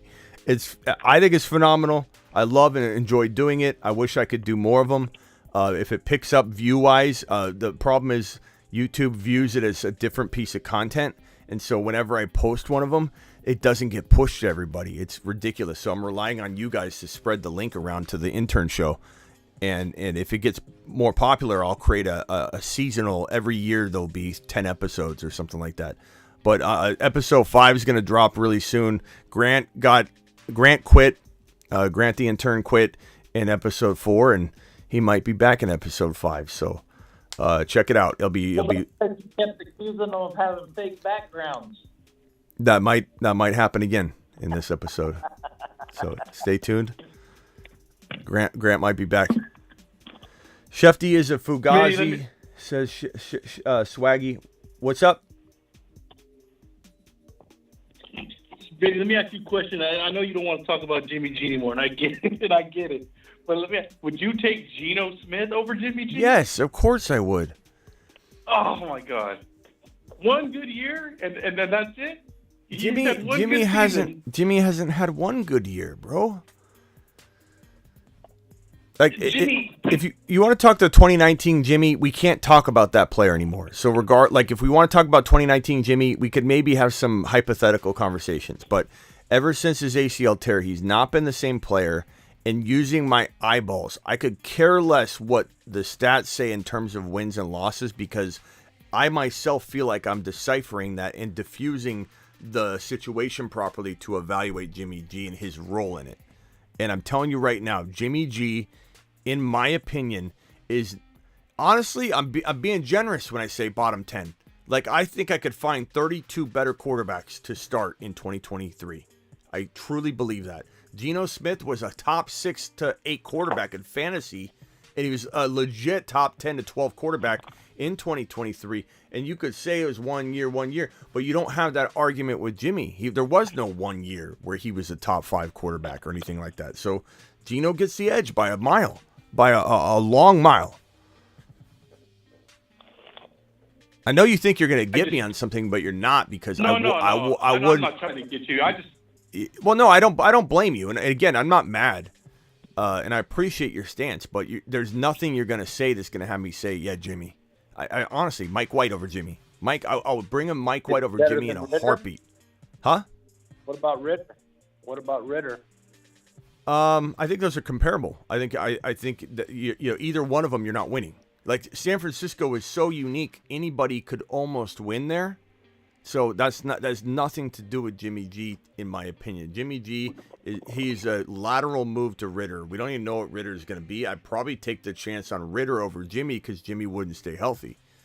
And I just think at least maybe there's a shot. But honestly, I don't like either one. I think Ritter might be competent enough to keep London and Pitts very, very valuable.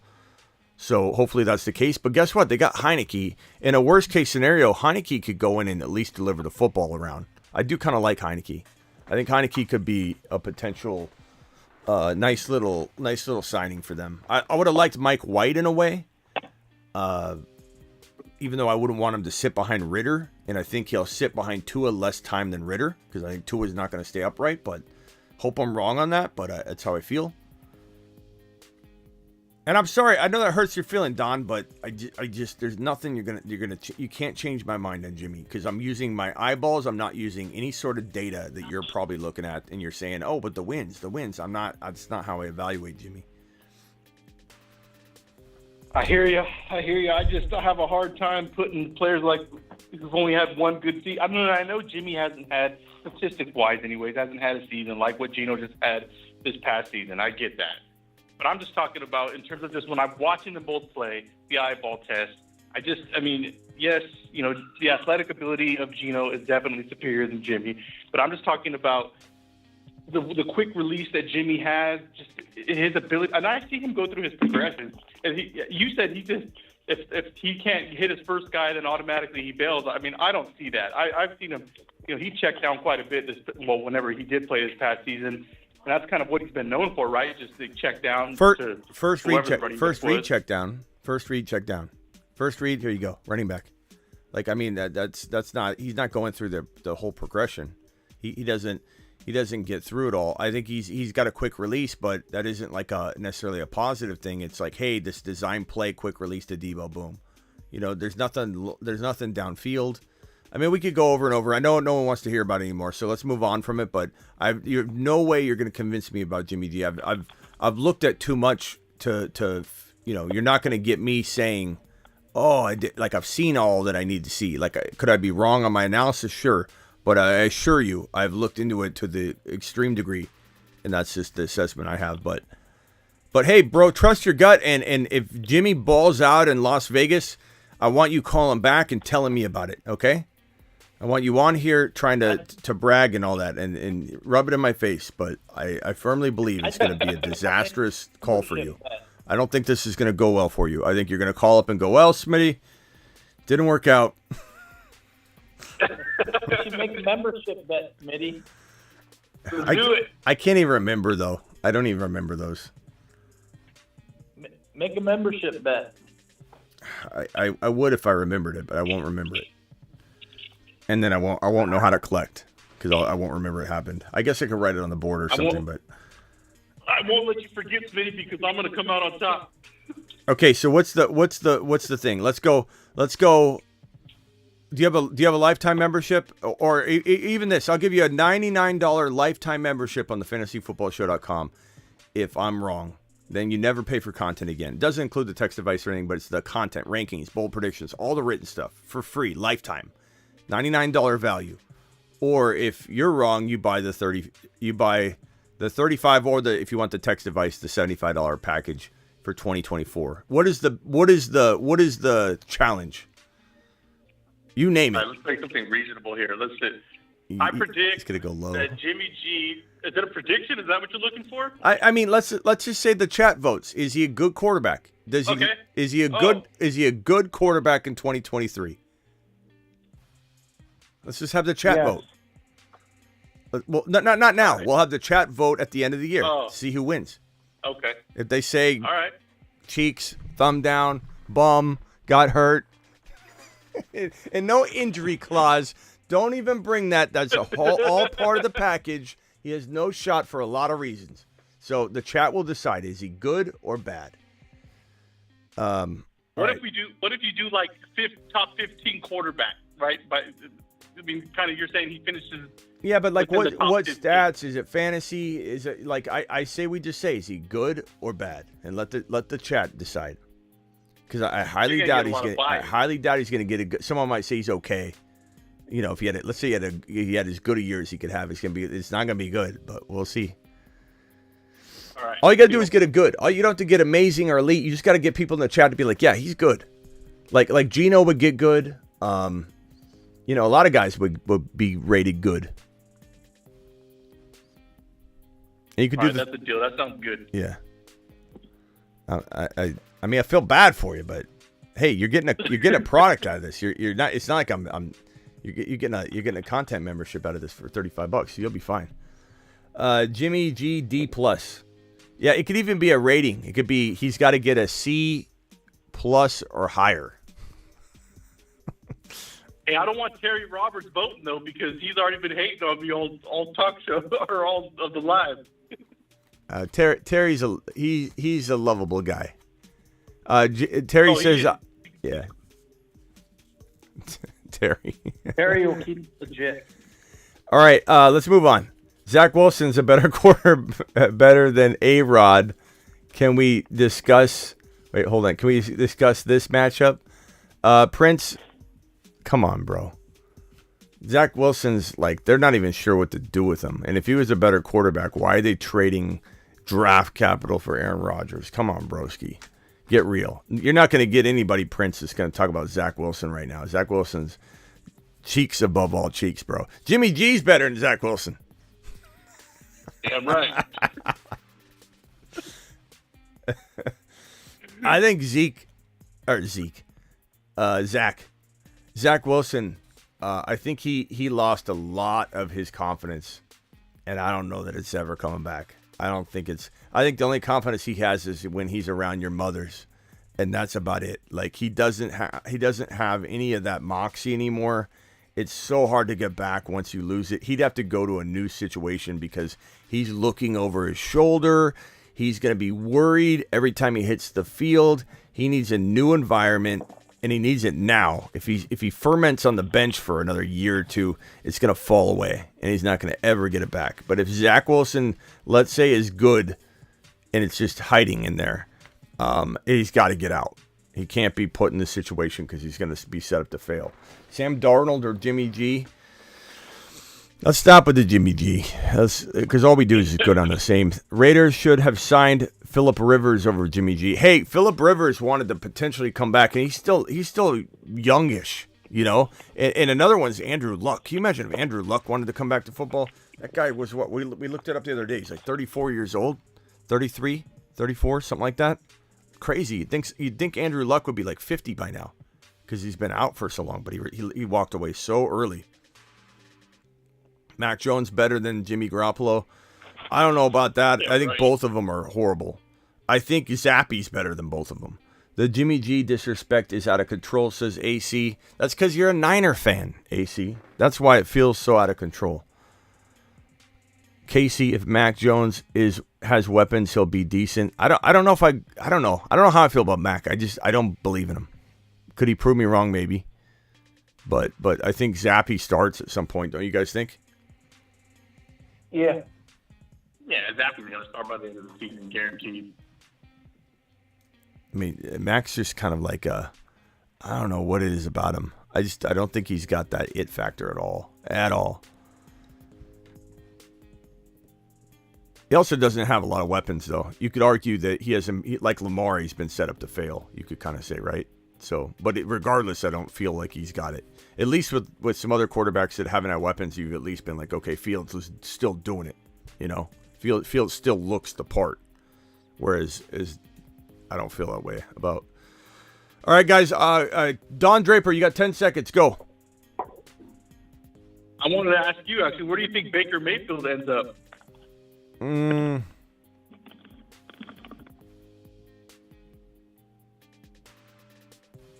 If I had to guess, I would say Baker, Buccaneers, maybe. Buccaneers. Don, where do you think? And then I'm going to let you jump. Don Draper, what do you think? I'm thinking Jimmy G to the moon. That's what I think. Okay. Don, you go get it, pal. Go get your Jimmy G jersey. It'll be on sale a year from today. I'll be half off. All right, later. Right. Or free. Later. 10 seconds. Brucey, what do you got? Best fit for Miles Sanders. Who? Miles Sanders. Or who? Or, no, best fit. Oh, best fit. First.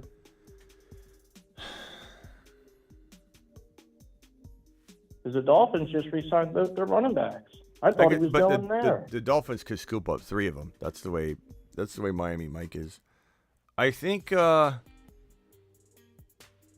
Saints wouldn't be a bad spot because if Kamara is out for a significant amount of time, I think from a organizational perspective, at least you got a similar, like, shifty, could be a receiving or rushing running back that you could bring in. I'm not saying I like Miles Sanders. I'm just thinking of fit. I think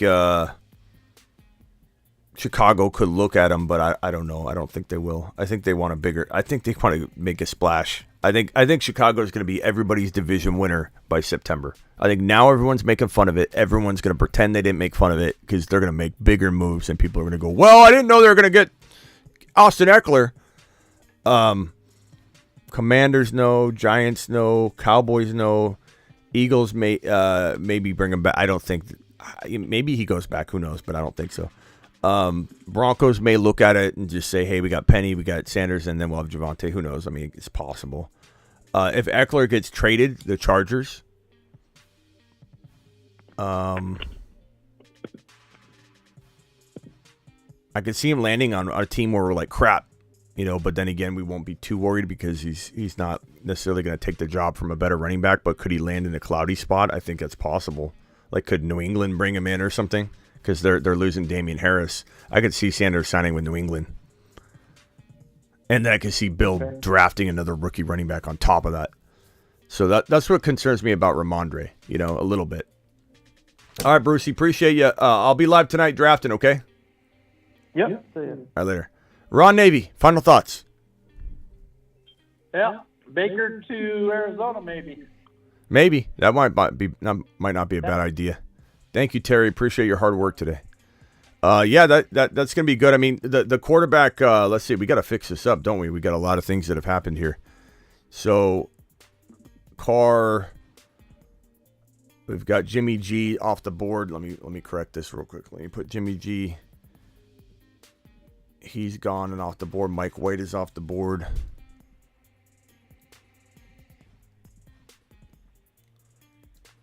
Mike White is off the board. You what? There's not much left other than the draft rookies. Yeah. What is going on here? Why is this not working?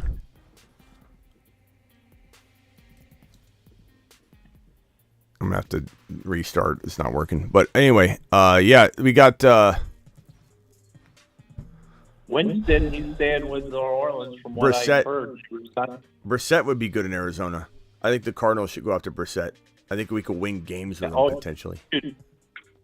What about Minshew? Minshew's out there also, isn't he? Minshew, Brissett, Baker, those will all be Arizona Cardinal options. Wentz will be an Arizona Cardinal option. And yeah. I forgot about Wentz.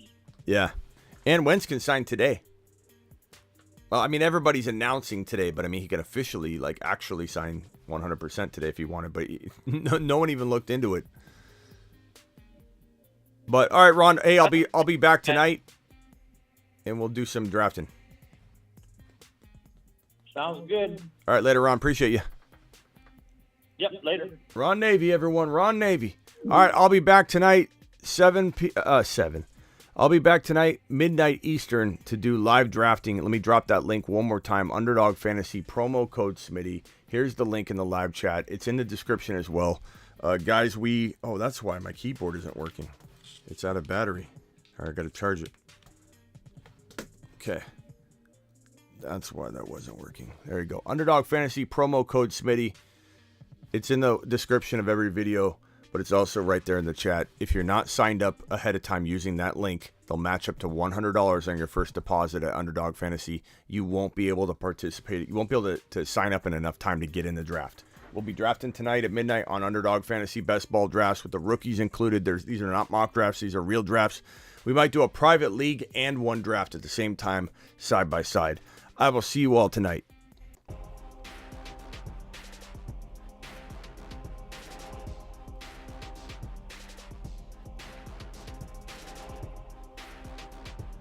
Thank you, Terry Roberts, for the super chat, which is right here. Thank you, pal. Appreciate you. Thank you, Heating Podcast, for the super chat. You guys absolutely rock. Thank you all for being here. I work for you. I'm live for you. And anytime news breaks, I will go live. Jimmy G is 40-17 career starting. Raiders to the Super Bowl, says Andrew. I love you, pal, Andrew. I'm gonna let you win this one, just so you can relish and celebrate. Okay. So I don't want to rain on your parade. I hope you're correct.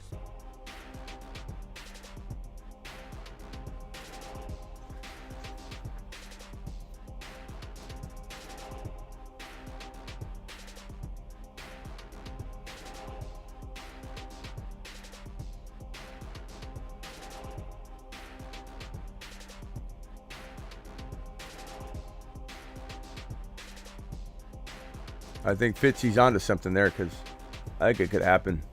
You guys get Eckler, you could win the Super Bowl this year. Bears fans are going to be excited. Let's go. I love Chicago. I love what Chicago's doing. I can truly appreciate when a team's molding and sculpting and making moves, and I love what Chicago's doing. This is a deep playoff team. They get Austin Eckler. This is a potential Super Bowl appearing team. You heard me right. Even this year, right away, with Austin Eckler, with a player like that added to this arsenal. You get Jackson Smith and Jigba at number 9, and you trade for Austin Eckler.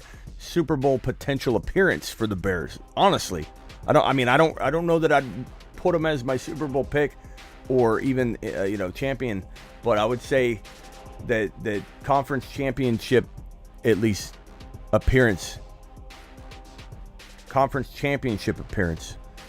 I'm not saying they'll necessarily win, but could I see the Bears making the NFC championship game? Yes. Eagles versus the Bears. Eagles versus the Bears. It's possible. Niners versus the Bears. It's possible. If they get Eckler and draft Jackson Smith and Jigba, it's possible. I'll see you all tonight. People are getting burrowed left and right, and people are going to remember it. Get burrowed.